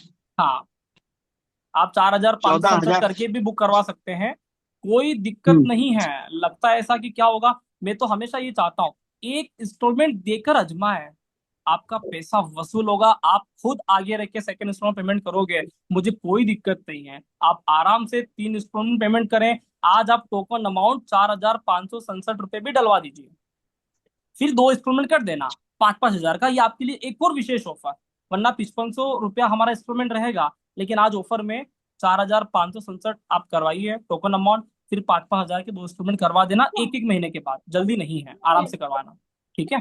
दादा दादा दादा दादा दादा अभी तो खाना कर सकते खाइएगा। हैं। हाँ, दादा दादा बोलेगा हाँ अभी खाना अब ये खाना खा के पागल जैसा बात मत करो। हाँ, ठीक है। और कोई विशेष प्रश्न है किसी का? सर जी मेरा एक क्वेश्चन है। हाँ, सर जी आप retrograde planet with the degree alignment जो रहता है और गोचर, उसको किस तरीके से पढ़ा जाता है? ये तीनों इसमें आपने जैसे बोला कि ये आप त्रिकूट करने वाले हो ब्रह्मा विष्णु महेश की तरह, तो क्या उसका कैलकुलेशन भी आप देंगे हमें या मैं सिखाएंगे आपको ऐसा हमें? वक्रीग्रह सिखाऊंगा कि आपने अभी ओके। तक ज्योतिष के इतिहास में कभी ना देखा होगा, ना कभी सुना होगा। ऐसा आपको नियम बताऊंगा। आप बोलोगे राहुल सर, अच्छा आपसे एक प्रॉमिस करता हूँ मैं, जितने भी लोग बैठे हैं, अगर वो प्रॉमिस नहीं रहे तो आप मुझसे बोलना कि राहुल सर हमारा फीस दीजिए, आई विल रिफंड यू। ठीक है, बस पहले महीने का, पहले महीने तक ध्यान रखना। ऐसा नहीं सेकंड इंस्टॉलमेंट पेमेंट किया और आप लास्ट में जाके मेरे से रिफंड बोल दो। पहला महीना आपके लिए एक और चीज है, आपको मैं ज्योतिष पढ़ाऊंगा, एक भी चीज आपको याद करने की आवश्यकता नहीं रहेगा। एक भी चीज याद करने की आवश्यकता नहीं है। एक भी चीज याद करने की आवश्यकता पड़े मुझे तुरंत बोलना कि राहुल सर आपने कहा था कि याद नहीं करना पड़ेगा। आज वाला सेशन लिया, कुछ याद करना पड़ रहा है? राहु रावण है, नहीं। केतु हनुमान है, सूर्य राम है, ये है, हमने 12 भाव के माध्यम से अलग अलग तरह की चीजें पढ़ी, कुछ याद करने की आवश्यकता है? हाँ जी। ये तो एक डेमो था, हम और सर अच्छे से और गहराई से पढ़ेंगे। सर ज्योतिष याद नहीं रखा जाएगा, आपके अंदर से प्रकट हो जाएगा, इतना मेरा प्रॉमिस है। और वक्री ग्रह तो इतना सर अद्भुत कितने होगा। दिन का है सर ये? 2 दिन का है मैडम लगभग। ओके ओके 3 महीने का ओके सर। कोर्स है, हम 3 महीना बोलकर ही रखते हैं, ऊपर चला जाए हम्म। भगवान का है। ठीक है, हमारे ओके। कोर्स 4-4 महीने तक भी चले जाते हैं। इंस्टॉलमेंट भी है ना सर? अरे इंस्टॉलमेंट में ही करी है, मैं तो ओके खिलाफ नहीं सर। हूँ वन टाइम का, काय को टेंशन सर लेने का। एक बार में पेमेंट करिए, 1 महीना पढ़िए, 1 महीना सर पढ़िए, ये न, अच्छा लगता है फिर दोबारा करिए, काय को टेंशन लेने का। और अभी तो ऑफर दिया हूँ मैं आपको। हाँ, सर थैंक यू। सर बोलिए। ये इस नंबर पे राहुल झनवार करके नाम आ रहा है। हाँ, राहुल झंवर मेरा सबकास्ट है, माहेश्वर में 72 खापे अच्छा होती अच्छा। है, तो झंवर मेरा सबकास्ट है। ये आप ही का नंबर है? बिल्कुल मेरा ही नंबर है ना, मेरा फोटो आ रहा होगा, है ना, कोट वाला। ठीक है, हाँ कर दीजिए उस पर। सर आप रेमेडी भी कराएंगे? रेमेडीज के बिना तो गुरुजी के पास से कोई जाता है क्या? हाँ वो है, ही ना, यही मैं पूछ सबसे रही थी। पहली कड़ी रेमेडीज कि भैया। आपने तो कहा नहीं ना कुछ भी नहीं नहीं बोला मैं, कि शायद फास्ट बोला इसलिए नहीं कहा। हर तरह की रेमेडी सिखाऊंगा, लकी नंबर, लकी डे, यंत्र मंत्र तंत्र, किस तरह की रेमेडीज आपको लाल करना है। किताब की भी बताएंगे? ऐसी किताब की रेमेडीज बताऊंगा ना, आपके जी। चक्षु उड़ जाएंगे। रामायण ज्योतिष वास्तु, रामायण वास्तु का नाम सुना आपने अभी तक? नहीं सुना। एस्ट्रो हाँ वास्तु नहीं विद सर, ये तो रामायण, सब पढ़ते हैं। Astro Vastu with Ramayan Vastu. रामायण ज्योतिष है, फिर एक और होता है रामायण वास्तु। हाँ, ये माइक म्यूट रखिए, कहाँ से आ रहा है? सर हाँ, सर मैंने पेमेंट कर दिया है मिसेस के खाते से। ठीक है। तो हाँ मेरा नाम लिख लीजिए व्हाट्सएप ग्रुप में, हरीश कुमार धवन। हाँ, आपका पेमेंट आ गया है सर मेरे पास, है ना? हाँ जी, आपने पूनम चार धवन के हजार नाम पाँच सौ से। सड़सठ रुपए किया है ना? जी सर जी सर। हाँ ठीक है, पेमेंट रिसीव हो गया है। आप मुझे इसी नंबर पे एक बार व्हाट्सएप का मैसेज कर देना, मैं आपको लिंक भेज दूंगा। ठीक है, ठीक पेड ग्रुप ठीक। का। ठीक है सर। क्लास का दिन कौन सा है? बहुत अच्छा प्रश्न है। सोमवार, मंगलवार, गुरुवार, शनिवार और Sunday special doubt discussion session. एक महीने में 20 सेशन अपन लेंगे। 20 सेशन आपको पढ़ना है, 4,567 रुपये दीजिए, 20 सेशन तक पढ़िए। राहुल महेश्वरी आपसे 20 सेशन के पहले पेमेंट भी नहीं मांगने वाला है। अच्छा लगे फिर जाके आपको अगला इंस्टॉलमेंट देना है, वरना जय जय श्री राम बोल के, है ना, जय श्री राम कर लेना है। समझो कि हमारे जीवन में 4,567 रुपये का हमने एक रिस्क लिया। और मैं आपको भगवान श्री राम के नाम से, है ना, वचन बोलता हूँ, क्योंकि है ना, राम जी कभी झूठा वचन नहीं बोलते हैं। आपको इतना अच्छा लगेगा, इतना अद्भुत लगेगा, आप बोलोगे राहुल सर मजा आ गया, है ना। इतना अच्छा दर्शन होता है। और आप ये मानकर चलो कि हमारे डेमो होंगे 3 दिन तक, उस 3 दिन के डेमो में भी अनुभव करिए, क्योंकि आज ऑफर है, कल ऑफर नहीं रहेगा, तो आप कर सकते हैं। बहुत अच्छा लगेगा। हमारा ज्योतिष सिर्फ कर्म क्षेत्र नहीं है, ज्योतिष को हम आत्मा से, हृदय से प्रेम करते हैं, है ना। कोई व्यक्ति, है ना, इसको बहुत अंदर तक टच करता है। इसलिए ज्योतिष मेरा जीवन है, तो मैं बहुत अच्छे से इसको कनेक्ट करवाऊंगा। हाँ, कोई प्रश्न हो?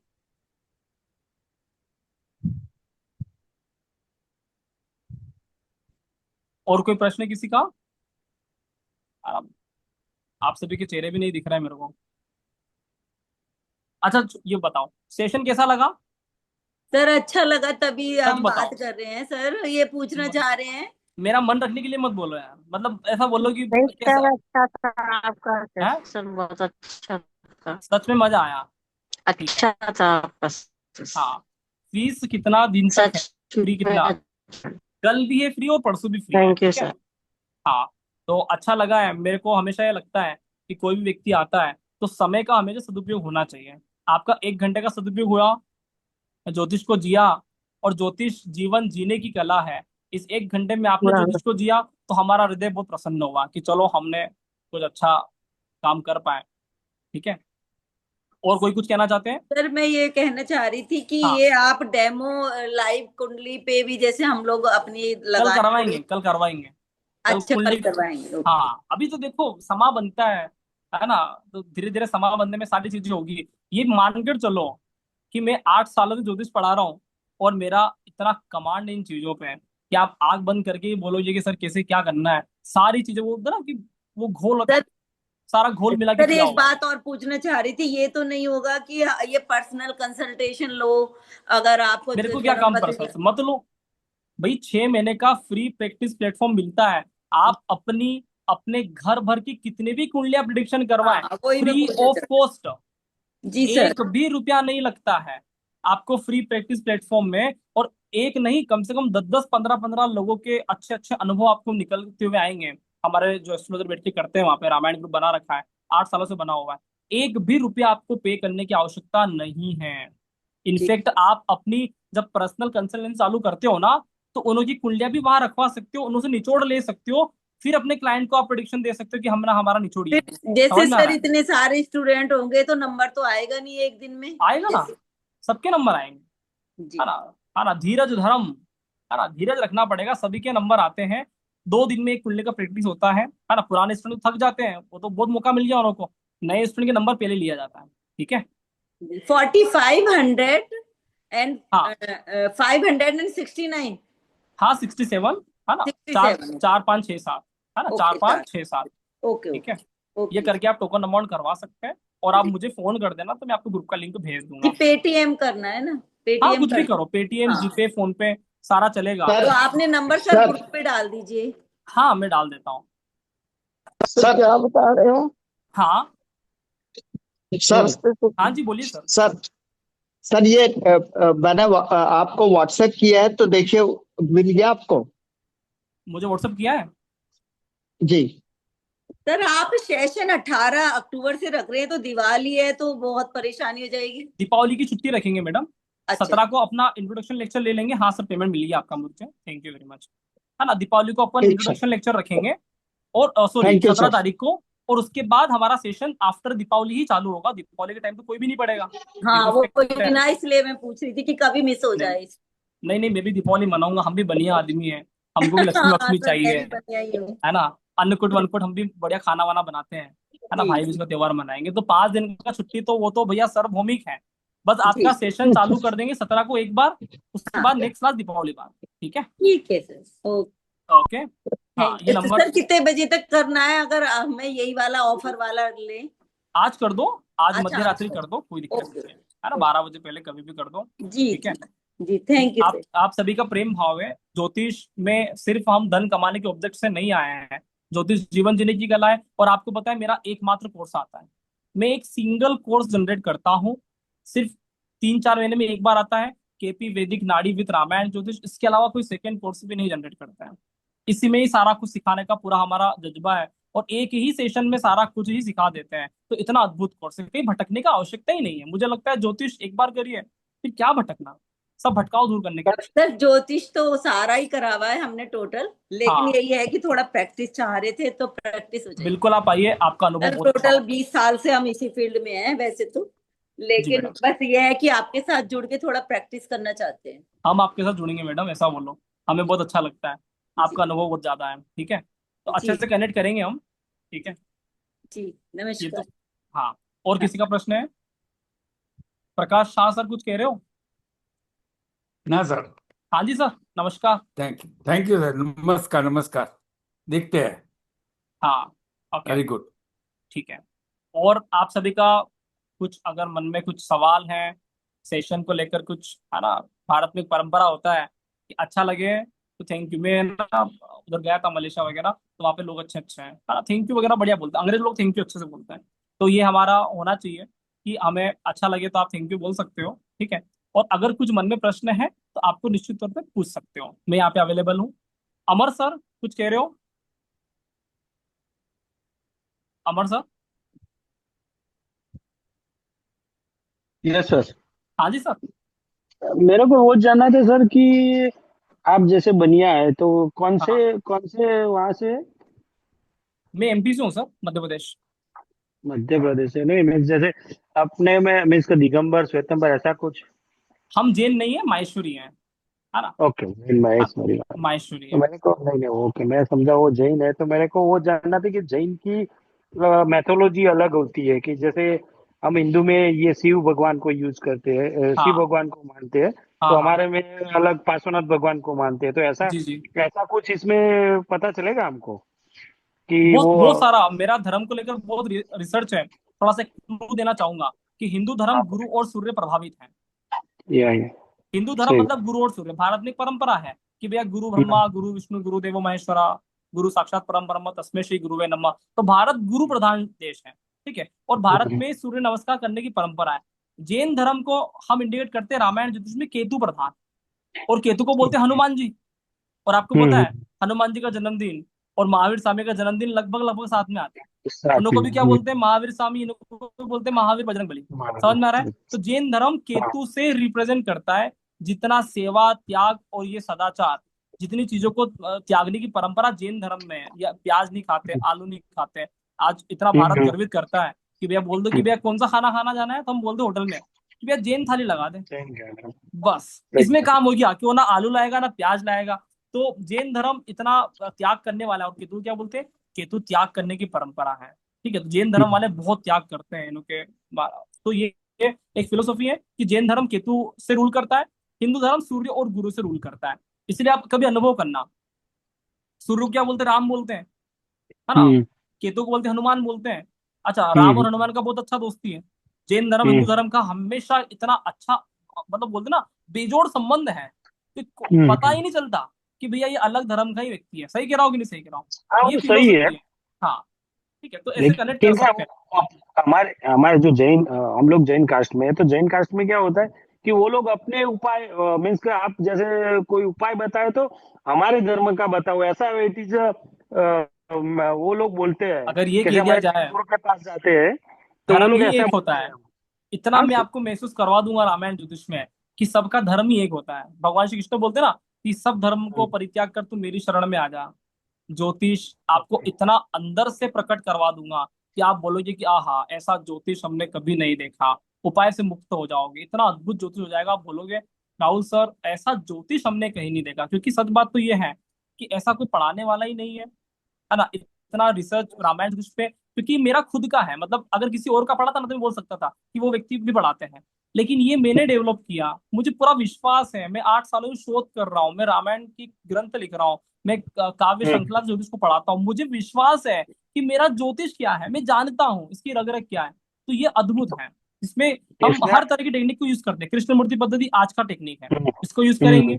वैदिक पद्धति पुरातन टेक्निक, उसको यूज करेंगे। भृगुनंदी नाड़ी एक ऐसी हम्म, टेक्निक है कि जो व्यक्ति बोल दे कि सर हमें गणित नहीं आता, भृगु ऋषि को गणित नहीं आता था, अब गणित नहीं हम्म, आता तो क्या फलित कर सकते हैं? तो विदाउट एनी मैथमेटिक्स भी हम टेक्निक को सिखाते हैं। मैं आपको सिखाऊंगा, कल केस स्टडी होगा ना, सिखाऊंगा, 3 अलग अलग तरह से सिखाऊंगा कि केपी से, वैदिक से और बीएनएन से बिना कोई गणित का लोचा लिए भी हम प्रिडिक्शन कर सकते हैं। कितना अच्छा हो जाएगा। केपी में तो गणित याद करना जरूरी है, लेकिन हम्म। सारी चीजों का मूल लक्ष्य एक ही पे जाएगा। कहने का मतलब इतना सा कि भैया प्रिडिक्शन हमें आना चाहिए। 100 बात की एक बात, आदमी आते ही फलित हाँ आना वो चाहिए, सही है, और हाँ हमारा वो गहराई सही फलित बात को लेकर है। है, वो ठीक है। सही बात है आपकी। हाँ और एक क्वेश्चन था कि जैसे आपने बोला कि तीनों का संगम करेंगे आप, हाँ तो जैसे एक ही, जैसे आपने बोला मैरिज का है, जैसे जैसे मेरे को हाँ वैदिक थोड़ा अभी मैं सीख रहा हूँ, हाँ नॉट अभी यहाँ पे जो गुरु हमारे धर्म गुरु है वो हाँ सिखाते हैं हमको। हाँ तो अ, वो वैदिक का ही सिखाते हैं वो लोग, केपी को नहीं, वो केपी यहाँ पे नहीं चलता है उत्तर वो भारत में।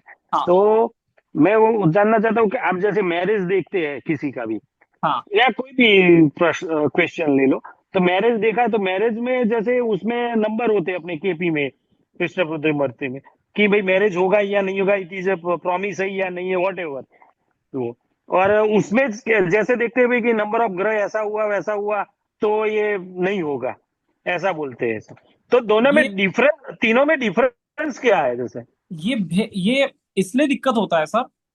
अब होता हम्म। क्या है कि कोई ऐसा व्यक्ति मिले जिसको हिंदी भी आए, इंग्लिश भी आए और संस्कृत भी आए, वो व्यक्ति ओके। जाके सही तरह से उत्तर दे पाएगा, मैं समझता हूँ।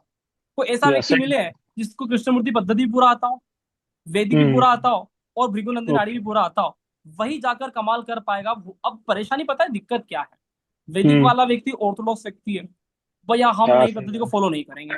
अब आप इतने हाँ पुरातन हो, आप एक्सेप्ट नहीं कर पा रहे, एक बार केपी की धारणाएं सीखो, केपी का संबंध सीखो। केपी एक फिलोसफी में काम करता है। उसने बोला कि ग्रह नक्षत्र के अधीन है, सही बात। ये पाराशरी भी बोला। फिर आगे जाके हाँ क्या हाँ। बोला कि ग्रह जैसा कार्य करेगा जैसा उसको नक्षत्र स्वामी बोलेगा। तो केपी ने एबीसीडी सिग्निफिकेटर से रोल प्ले किया। ये वही सिग्निफिकेटर है जो पाराशरी में बोलते हैं कि पंचम भाव का स्वामी द्वादश में बैठा हुआ होगा तो क्या रिजल्ट आएगा। यही बात केपी वाले ने बोल दिया कि भैया 5 और 12 के सिग्निफिकेटर बनेंगे तो ये रिजल्ट आएगा। अब फिर केपी की एक और बात चालू होती है कि भैया नक्षत्र पे, भाई नक्षत्र का जो इन्वेंशन हुआ था, ऐसा हम्म। बोलते हैं कि ग्रह नक्षत्र के अधीन है। हमारी जन्म कुंडली में आप अनुभव करना, केपी की बात बता रहा हूँ, और केपी सार्वभौमिक है, केपी अलग से नहीं आया, केपी ओके। विज्ञान है। कैसे? फॉर एग्जाम्पल, आप ज्योतिष को जानते हो थोड़ा बहुत, इसलिए बता रहा हूँ हाँ। कि जैसे चंद्रमा, हमारा जन्म नक्षत्र होगा चंद्रमा, चंद्रमा जिस भी हम्म। नक्षत्र में हमारा होगा, फॉर एग्जाम्पल कि हम्म। पुनर्वसु नक्षत्र में चंद्रमा है, तो हम्म। हमारी जन्म की पहली मात्रा किसकी आएगी? गुरु की आएगी। ठीक है, हाँ। निश्चित तौर पे गुरु का सही आएगा। बात। अब हम्म। पहले अंतरदशा किसकी आएगी पता है आपको? नहीं, नहीं वो पता तो चलता। बीच में से स्टार्ट होता है कई बार, तो कई बार अरे पहले गुरु से में स्टार्ट गुरु। होगा तो नहीं नहीं नहीं, गुरु में गुरु नहीं आएगा। नहीं अनु मैडम, गुरु में गुरु पहली, तो। ध्यान दीजिएगा, गुरु की महादशा पहली चालू हो गई अगर हम्म। चंद्रमा गुरु के नक्षत्र में बैठा हुआ है तो। अब सही आप बात। देखना कि चंद्रमा का जो उपनक्षत्र होगा, ओके। चंद्रमा का जो सब लोग। सबलोड होगा, उसी की हाँ। अंतर्दशा चालू होगी। ओके। समझ में आया? तो केपी जो हम्म। फिलोसॉफी है, ये पूरी तरह से दशा पैटर्न है। एक भी तथ्य केपी का गलत नहीं है। बस दिक्कत इतना सा है कि क्या हमने कभी केपी को स्वीकार किया? हाँ, क्या हमने कभी, हम्म। समझो कोई ऐसा एक ऐसा रिश्ता है कि हम उसको स्वीकार नहीं कर पाए, तो हम क्या बोलते हैं कि नहीं नहीं हम नहीं स्वीकार कर पा रहे। आप कभी उसको स्वीकार कर पाए? एक बार उसकी फिलोसफी को समझो, वो पूरी तरह से मैथमेटिक्स है, बिल्कुल गलत नहीं है। और मैं इसलिए इतना डंके की चोट पे बोलता हूँ क्योंकि मुझे केपी पूरा आता है, ओके। मुझे वैदिक पूरा आता है, ठीक है, मैं या नौमान चार्ट वर्गीकरण सारे जानता हूँ, मैं सबलेट थ्योरी जानता हूँ, और मुझे भृगुनंदी नाड़ी प्रोग्रेशन थ्योरी पूरा आता है। अब मुझे इन ओके। तीनों पद्धति को लेकर मैं चाहूँ तो 3 कोर्स अलग बना सकता हूँ। मेरे मन में आता है बहुत सही सी बात। बार कि राहुल यार अलग अलग कोर्स बना, डबल डबल पैसा कमा सकते हैं। फिर पता है मन में क्या आता है कि मैं एक ऐसा कोर्स बनाऊं एज ए गुरु के नाते हैं, जिस तरह से मैं प्रिडिक्शन करता हूँ, भाई मैं जिस तरह से हम्म। प्रिडिक्शन करता हूँ, मैं मेरे स्टूडेंट को वो प्रिडिक्शन सिखाना चाहता हूँ। तो ये जो कोर्स है, प्रिडिक्टिव एस्ट्रोलॉजी का कोर्स है। इसमें ओके। केपी, वैदिक और नाड़ी, कब आपको कृष्णमूर्ति पद्धति का प्रयोग करना है, किस जगह आपको भृगुनंदी नाड़ी का प्रयोग पे सींच करना है, किस जगह आपको वैदिक के सिद्धांत का प्रयोग करना है, और तीनों को साथ में खिचड़ी बना के प्रयोग किया जा सकता है। एक बार अगर व्यक्ति समझ ले कि नहीं नहीं, थोड़ा सा एक और आपको आधारभूत स्तंभ देता हूँ, केपी प्रॉपर तरीके से भाव से जुड़ा हुआ है, भाव का ओके। भाव से संबंध। 100 बात की एक बात, सही। राशि को नहीं जानता, नक्षत्रों को नहीं जानता। ठीक है, केपी का सिस्टम क्या है, भाव से भाव। वैदिक का सिस्टम क्या है, चारों त्रिकोण, केंद्र भाव, योग कारक ग्रह आदि आदि। अब भृगु नाड़ी का संबंध क्या है, भृगु नाड़ी का संबंध होता है planet to planet, planet. Planet to planet. Okay, एक ऐसी पद्धति है जो ग्रह से ग्रह को जोड़ना बहुत अच्छे से जानती है। जैसे भृगु नाड़ी में ऐसा बोलते हैं कि बे फलाना ग्रह उससे मिलके आया तो उसके अनुसार रिजल्ट आएगा। Alright, for okay. एग्जाम्पल कि बुध सूर्य से मिलके आया तो व्यक्ति की शिक्षा बहुत अच्छी होती है, बुध गुरु से मिलके आया तो व्यक्ति को अच्छे टीचर मिल जाते हैं, फॉर एग्जाम्पल। ये संबंध क्या बना, ये बीएनएन का, कि बीएनएन ग्रहों से ग्रहों को जोड़ने की कला सिखाती है। हम ये पढ़ेंगे, हम ये सारी चीज पढ़ेंगे। केपी भाव से भाव को जोड़ने की कला सिखाती है, और वैदिक सही। सिद्धांत सिखाती है। और वक्री ग्रह का जो सिद्धांत कॉन्सेप्ट है बहुत स्पेशल पढ़ते हैं वक्री ग्रह, भृगु नाड़ी में बहुत मजेदार तरीके से पढ़ाया जाता है कि वक्री ग्रह की कमाल देखिए। तो जब इतना आपको मिक्सअप करने का रिजल्ट आएगा, मैं समझता हूँ एक ऐसा ज्योतिष होगा कि आप बोलोगे मजा आ गया, विद्वानों की सभा में खड़े रहोगे तो आपको हर तरह का नॉलेज रहता है। सर एक ना कसफल इंटरलिंक थ्योरी होती है, वो भी यूज करते हैं। बहुत सारी चीजें होती है मैडम, आप हमारी फिलोसफी को समझ रहे हो ना, तो बहुत सारी चीजें समझेंगे तो निश्चित रूप से अमर सर, होपफुली हाँ, आपको सही बात। है ना जवाब मिला होगा, संतुष्टि और प्रज्ञा। टाइमिंग, इसका टाइमिंग राहुल कैसे होगा सर, सर? एक बार मेरी भी बात सुन लो आप एक पहले। हाँ, एक मिनट, कविता मैडम आ रहा हूँ मैं। अमर सर, टाइमिंग शाम को 8 बजे है ना, ओके 8 बजे से हम 9:30 बजे तक क्लास लेते हैं। ठीक है, ओके ओके आप मेरे ओके, नंबर नोट थैंक कर लीजिए, है ना, आप मेरे यू। नंबर नोट करोगे तो आपको मैं, है ना, आपको, आपके पास मेरा नंबर है ना। हाँ है। हाँ, 9009980556 9, ये मेरा नंबर है, ये मैंने सेंड किया ओके है। आज टोकन अमाउंट करवाओगे तो 1,000 रुपये का फायदा है, साथ में इंस्टॉलमेंट में भी फायदा है। 5500 रुपये ओके इंस्टॉलमेंट है हमारा, लेकिन आपको टोकन अमाउंट करवाओगे 4,567 का, तो इंस्टॉलमेंट भी आपको 5,000 रुपये पे करना है। वो पूरा सिस्टम वही चलेगा। इसलिए आज ज्वाइनिंग में आपका ज्यादा फायदा है, निश्चित रूप से कर सकते हैं। कल भी लोगे तो आपको 5500 रुपये पर मंथ फीस करना है ना। फीस मैडम इसका 4,567 रुपये टोकन अमाउंट दे कर सकते हो। 14,567 ऑफर प्राइस रखा है, स्पेशल डिस्काउंट आज के लिए। कोर्स का फीस 15,555 है और ना?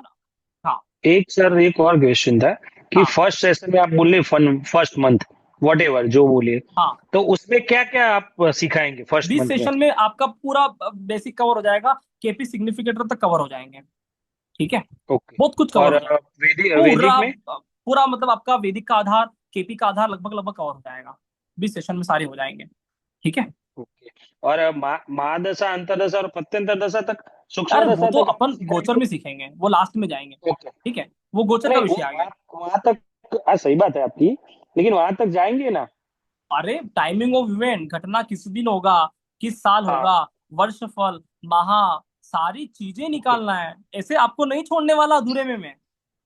जब मैं ओके ना, एक कोर्स ही बनाता हूँ तो मुझे एक ही कोर्स में पूर्णता करना है। समझो सही मेरे बात। 4 कोर्स होंगे तो मेरा मकसद चेंज हो जाएगा। हाँ, लेकिन सही एक बात। ही कोर्स है, क्या मकसद, एक ही में गागर में सागर भर दिया जाएगा। आप बोलोगे Rahul sir thank you very much, इतना अद्भुत कोर्स हमने नहीं देखा। ठीक है, और सर मन, एक और रिक्वेस्ट थी कि हाँ जैसे आपने बोला 1 ईयर के तक एक्सेस रहेगा आपका, हाँ, वॉटेवर जो वीडियो का है, उसका ज्यादा करवा दे तो अच्छा है, क्योंकि क्या है ज्यादा कि करने कई के बार लिए क्या आपको होता एक सुविधा देता हूं मैं। है। आप मुझे गुरु मान लो कि 1 साल में, मुझे विश्वास हाँ, है ना, वो इतना सही मैं बात। जानता हूँ। और मैं मेरे हम्म, स्टूडेंट के लिए फिर रिपीट फीस नहीं रखता। जो आपको स्वेच्छा लगे, रिपीट अपडेट क्लास में आई है, 1100 2100 देके नया कोर्स ज्वाइन करिए। पूछो परमिंदर मैडम, हमारे पुराने स्टूडेंट बैठे हैं, है ना, रिपीट के लिए पैसा मांगा है इन्होंने। हाँ परमिंदर मैडम बताओ, अनम्यूट कर रहा हूँ आपको मैं। हाँ ये अनम्यूट करिए, बताओ मांगा रिपीट के लिए कभी पैसा? हाँ, अनम्यूट कर पा रहे हो? हाँ, हाँ जी, हाँ जी। नहीं मांगा मांगा, सर। मांगा हाँ, क्या? अपनी इच्छा से देते हैं। इन्हों को मना किया मैंने, क्या को दे रहे हो पैसा, है ना, उन्होंने जबरदस्ती हम्म, मेरे को 3,100 रुपए दिए, है ना। मैं मांगता ही हम्म, नहीं हूँ रिपीट स्टूडेंट। अरे भैया, जो व्यक्ति हमारा, हमको मान लिया है गुरु, क्या फिर मैं पैसा हम्म, मांगूंगा उन लोगों से? तो काय को चाहिए वो 1 साल वाला?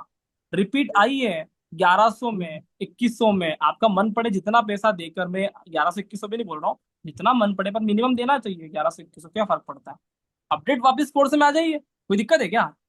नया नहीं कोर्स नहीं, मिलेगा, वहीं बस हो पे गया। वो वीडियो का भी ये अभी क्या है कि 1 साल तब टाइम वैलिडिटी रहता है सर, बाकी ये ऑफर में हर 3 महीने में दोनों। कोर्स अपडेट होता है, ये ध्यान रखना, वो नहीं वो मिलता। तो सही बात है, बस, लेकिन दो 2 3 साल रखिए सर, वो एक रिक्वेस्ट था। 3 महीने लोग रख रहे हैं आजकल, ध्यान देना। ठीक है। हाँ चलिए। वन प्लस सर, 1 मिनट आता हूँ मैं, पहले वो कविता चावला मैडम कुछ कह रहे थे। कविता मैडम कुछ कह रहे हो आप? हाँ जी सर जी। हाँ जी, नमस्कार पता है मैम। क्या है, एक तो मैं इतनी देर रोज वेट कर रही थी कि कब सर की क्लास होगी, और जब मैं अब ढूंढ रही थी तो मेरे को लिंक नहीं मिला। तो मैं हे अब आई भगवान। तो मैंने सोचा 7 बजे क्लास है, और क्लास तो हो चुकी, अब आप तो व्यू दे रहे हो। अभी मैं आपको तो रिकॉर्डिंग भेजूंगा। एक हाँ घंटा जी शांति से बैठ के रिकॉर्डिंग देखना, आपका अनुभव अद्भुत होगा। आप मेरे को याद करोगे, राहुल सर बहुत मजा आया। ठीक है। सर, मैं वही आपका रामायण ज्योतिष, एक सीके शर्मा सर थे, उन्होंने भी मेरे को कई बार कहा।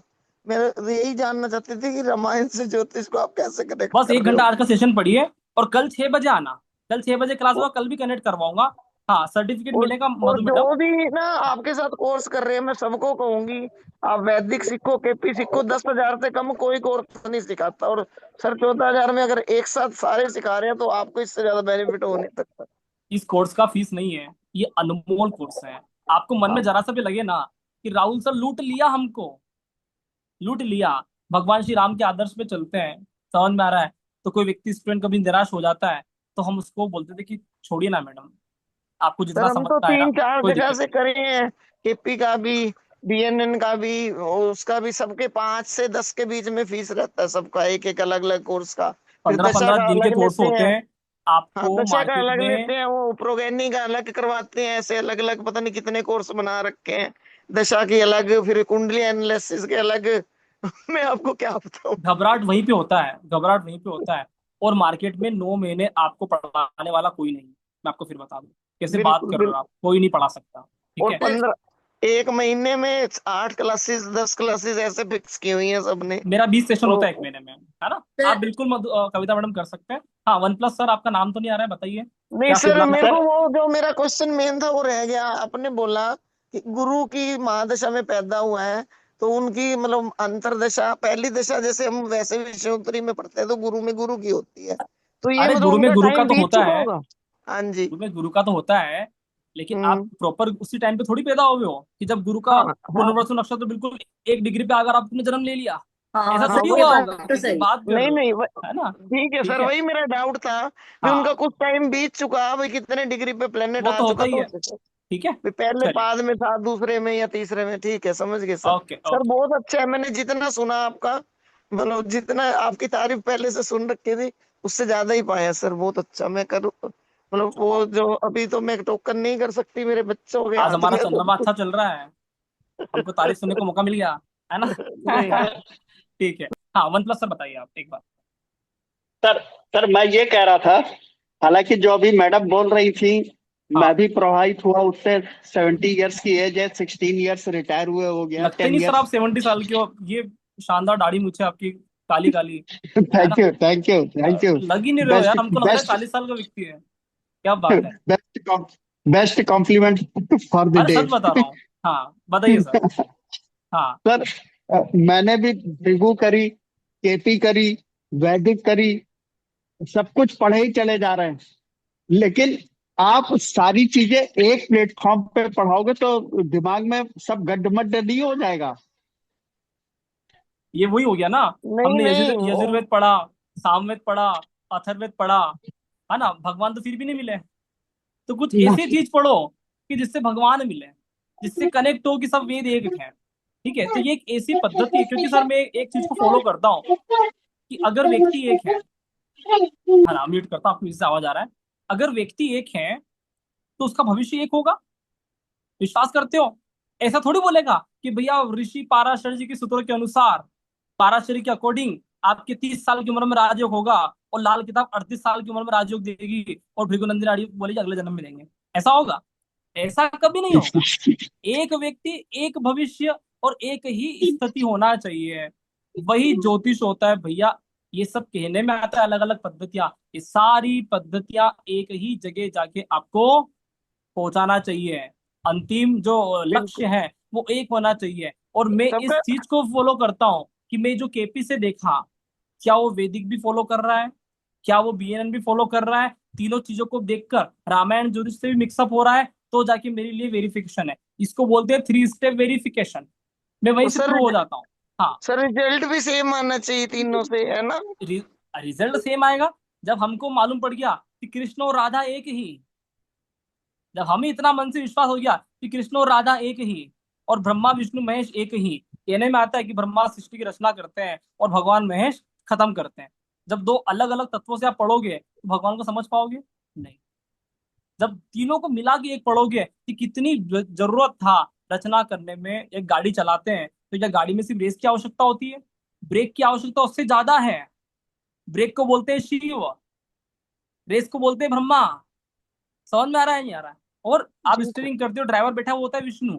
तो तीनों चीज की आवश्यकता है। हम बोले कि नहीं नहीं नहीं, ब्रेक की तो आवश्यकता ही नहीं है ना, ये तो कमी तो होना ही नहीं चाहिए, तो क्या बिना ब्रेक वाली गाड़ी चला सकते हो? No sir. बैठना बिल्कुल पाप है। तो तीनों पद्धतियां आपके जीवन में एक घोल मोल हो जाना चाहिए, है ना, गंगा यमुना सरस्वती का मिश्रण हो जाना चाहिए, तभी जाकर ज्योतिष सार्थक है। और आप उस दिन अनुभव करोगे कि ज्योतिष पढ़ने का विषय नहीं है, ज्योतिष जीवन जीने की कला है। वह दिन आपके अंदर ज्योतिष प्रकट होगा। और सबसे बढ़िया चीज, इन सारी तीनों पद्धतियों को भी मैं भूल जाता हूँ। पता है कब? जब मिक्स करता हूँ रामायण और जो अंदर से फिर आती है भगवान राम की खुशबू, तो उसके बाद ज्योतिष सार्थक हो जाता है कि हमको लगता है कि आज हमने कुछ अच्छा कार्य किया, अद्भुत ज्योतिष हुआ। चीजें क्लियर है? तो रामायण ज्योतिष का एक थीम है जो आपको इतना अच्छा खुशबू देगा कि आपके जीवन में खुशबू ही खुशबू प्रकट कर देगा ज्योतिष। ठीक है sir? Thank you sir. Thank you okay. Thank you. Sir. Thank you sir. ये व्हाट्सएप ग्रुप में आज ही जोड़ देंगे क्या मुझे? हाँ बिल्कुल जोड़ दूंगा। आपने पेमेंट कर दिया है ना? जी। हाँ ठीक है ना, जोड़ दूंगा मैं ग्रुप बना के ठीक। आपको सूचना करता हूँ। ठीक है? सर मेरा नाम नोट कर लें, हरीश कुमार धवन। ठीक है। ये शायद पूनम धवन के अकाउंट से गया है पैसा। अरे कोई दिक्कत नहीं, पेमेंट आई आपका मेरे पास, है ना, चलेगा, मैं जोड़ दूँ। ठीक ठीक है ठीक सर? ओके ठीक। चलिए। सर रिकॉर्डिंग मिलेगी इसकी क्या? हाँ रिकॉर्डिंग तो देंगे ना, आप डेमो वेमो कर रहे हैं, है ना, स्टूडेंट निकालने हमको, तो रिकॉर्डिंग तो देंगे ना, रिकॉर्डिंग जी तो देना सर, ही पड़ेगा। ठीक है? क्लास तो मैंने किया है बट नेटवर्क इशू बहुत ज्यादा थी मेरे पास।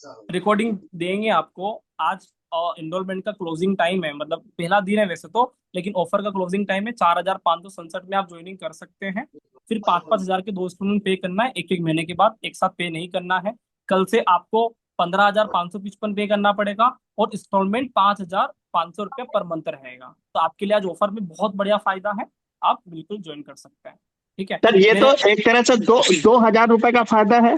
2,000 का फायदा हो गया बिल्कुल, है ना, दो भाई हजार का फायदा और साथ में पाँच पाँच। इंस्टॉलमेंट भी। ठीक है? Thank you sir. ओके, ये जी नंबर सर, मैंने दिया लेकिन है। हाँ एक सबसे बड़ी मतलब प्रॉब्लम होती है कि हम क्या हो गया? सीखते चले जाते हैं कई सारी चीजें। हाँ एक सबसे ज्यादा प्रॉब्लम होती है कि हम कई सारी चीजें सीखते रहते हैं। डाउजिंग हो गया, मैंने सीखा है, टैरोट सीखा है, न्यूमरोलॉजी सीखी है। हाँ, तो बड़ी प्रॉब्लम होती है, क्लाइंट्स नहीं मिलते ज्यादा। क्लाइंट्स कहाँ से लाएं? हम कहाँ से ला रहे हैं? करो मेहनत करो, कर्म पथ में लड़ी करो। बताया था ना कि चतुर्थ भाव राधा तो दशम भाव कृष्ण है। भैया आपको क्लाइंट, मैं अपना अनुभव बताता हूँ कि मेरे पास क्लाइंट कहाँ से आए थे। 2018 मार्च से मैंने पहले दिन अपने ज्योतिष के करियर की शुरुआत किया था। तो क्या करता था मैं, है ना, फ्री कंसल्टेंसी वगैरह ग्रुप बनाया था मैं। समझ में आ रहा है? जब भी आप लोगों को ऐसा, ऋषि पाराशर जी बोलते हैं कि भैया 12th हाउस किसका होता है? इन्वेस्टमेंट का, एक्सपेंसेस का। भावात्म सिद्धांत ये बोलता है कि भाव 12 से भाव 12 होता है 11वां। आप लगातार इन्वेस्टमेंट और एक्सपेंसेस करते हो, एक दिन आपका इनकम का सोर्स बन जाता है। तो सबसे पहला कार्य ये है कि जब भी ज्योतिष में पैसा कमाना है तो आपको पहले निःशुल्क सेवा करना चालू करना है। आप एक दिन देखोगे आपका सशुल्क बन गया। ये सिंपल फंडामेंटल रूल है, ये मेरा नहीं है, ऋषि पाराशर जी का है, उन्होंने भी यही काम किया होगा। समझ में आ रहा है नहीं आ रहा? चलिए, तो ये जी काम सर, निश्चित तौर पे करना है। हाँ, क्लाइंट आते हैं लेकिन वही फ्री सेशन वाले, फ्री में बताओ आप। अभ्यास करिए, समय लगेगा। हम्म। ठीक है? चलिए। हाँ, हर महीने पे करना है या, अरे मैडम 3 महीने का कोर्स है, 4,567 टोकन अमाउंट है। कोर्स का फीस 14,567 आज के लिए है ना। आज 4,567 पे करिए, फिर हर महीने 5,000 पे करना है, मतलब आपको कुल मिला के 14,567 पे करना पड़ेगा, ऐसा। ठीक है? डेट क्या होगी? सेकंड इंस्टॉलमेंट की डेट क्या होगी? अरे 1 महीने बाद कर देना, 15-20 सेशन हो आपके, ना आपके मन में आ जाए क्या करना चाहिए, कर देना। ठीक है? क्या डेट है, क्या करना है सर, आपका कोर्स है यार, कैसे बात कर रहे हो? ठीक है? Thank you thank you. Okay okay. Thank you sir, thank you. Radhe Radhe sir. चलिए, तो आशा है सभी को क्लास बहुत अच्छा लगा होगा। तो आज के लिए अमर जी सर आपने हैंड रेस कर रखा है, कुछ कहना चाहते हो कि हो गया आपका? राधे राधे सर। राधे राधे। चलिए तो फिर सभी के लिए ऑफर आज के लिए वैलिड है। निश्चित रूप से आप मुझे मैसेज कर देना। ये नंबर मैंने मेरा लिख दिया है, एक बार फ्री डाल देता हूँ जाते जाते, है ना। एक और अनादर नंबर भी है मेरा फोन करने के लिए, इस पे भी व्हाट्सअप पेटीएम सारा है, ठीक है, इस पे भी कर सकते हो, है ना। राहुल सर जौहर एक नाम बार आएगा। अपना नंबर सर एक बार अपना नंबर ग्रुप में डाल दीजिएगा। हाँ मैं ग्रुप में डाल दूंगा मैडम, है ना। और यहाँ पे आप चाहो तो मैं, है ना, स्क्रीन शेयर भी कर देता हूँ एक बार, तो आप यहाँ से मेरा जी आसानी से नंबर देख सकते हैं, ठीक है।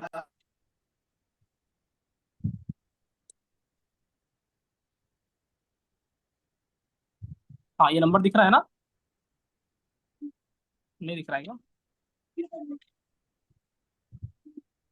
ये नंबर मेरा मैं स्क्रीन शेयर कर रहा हूँ, तो आप एक बार वहां से भी कनेक्ट कर लीजिए, इसका फोटो ले लीजिए आप, है ना।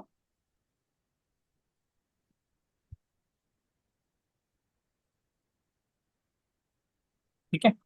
9009805569, कॉल, व्हाट्सअप, जीपे, पेटीएम।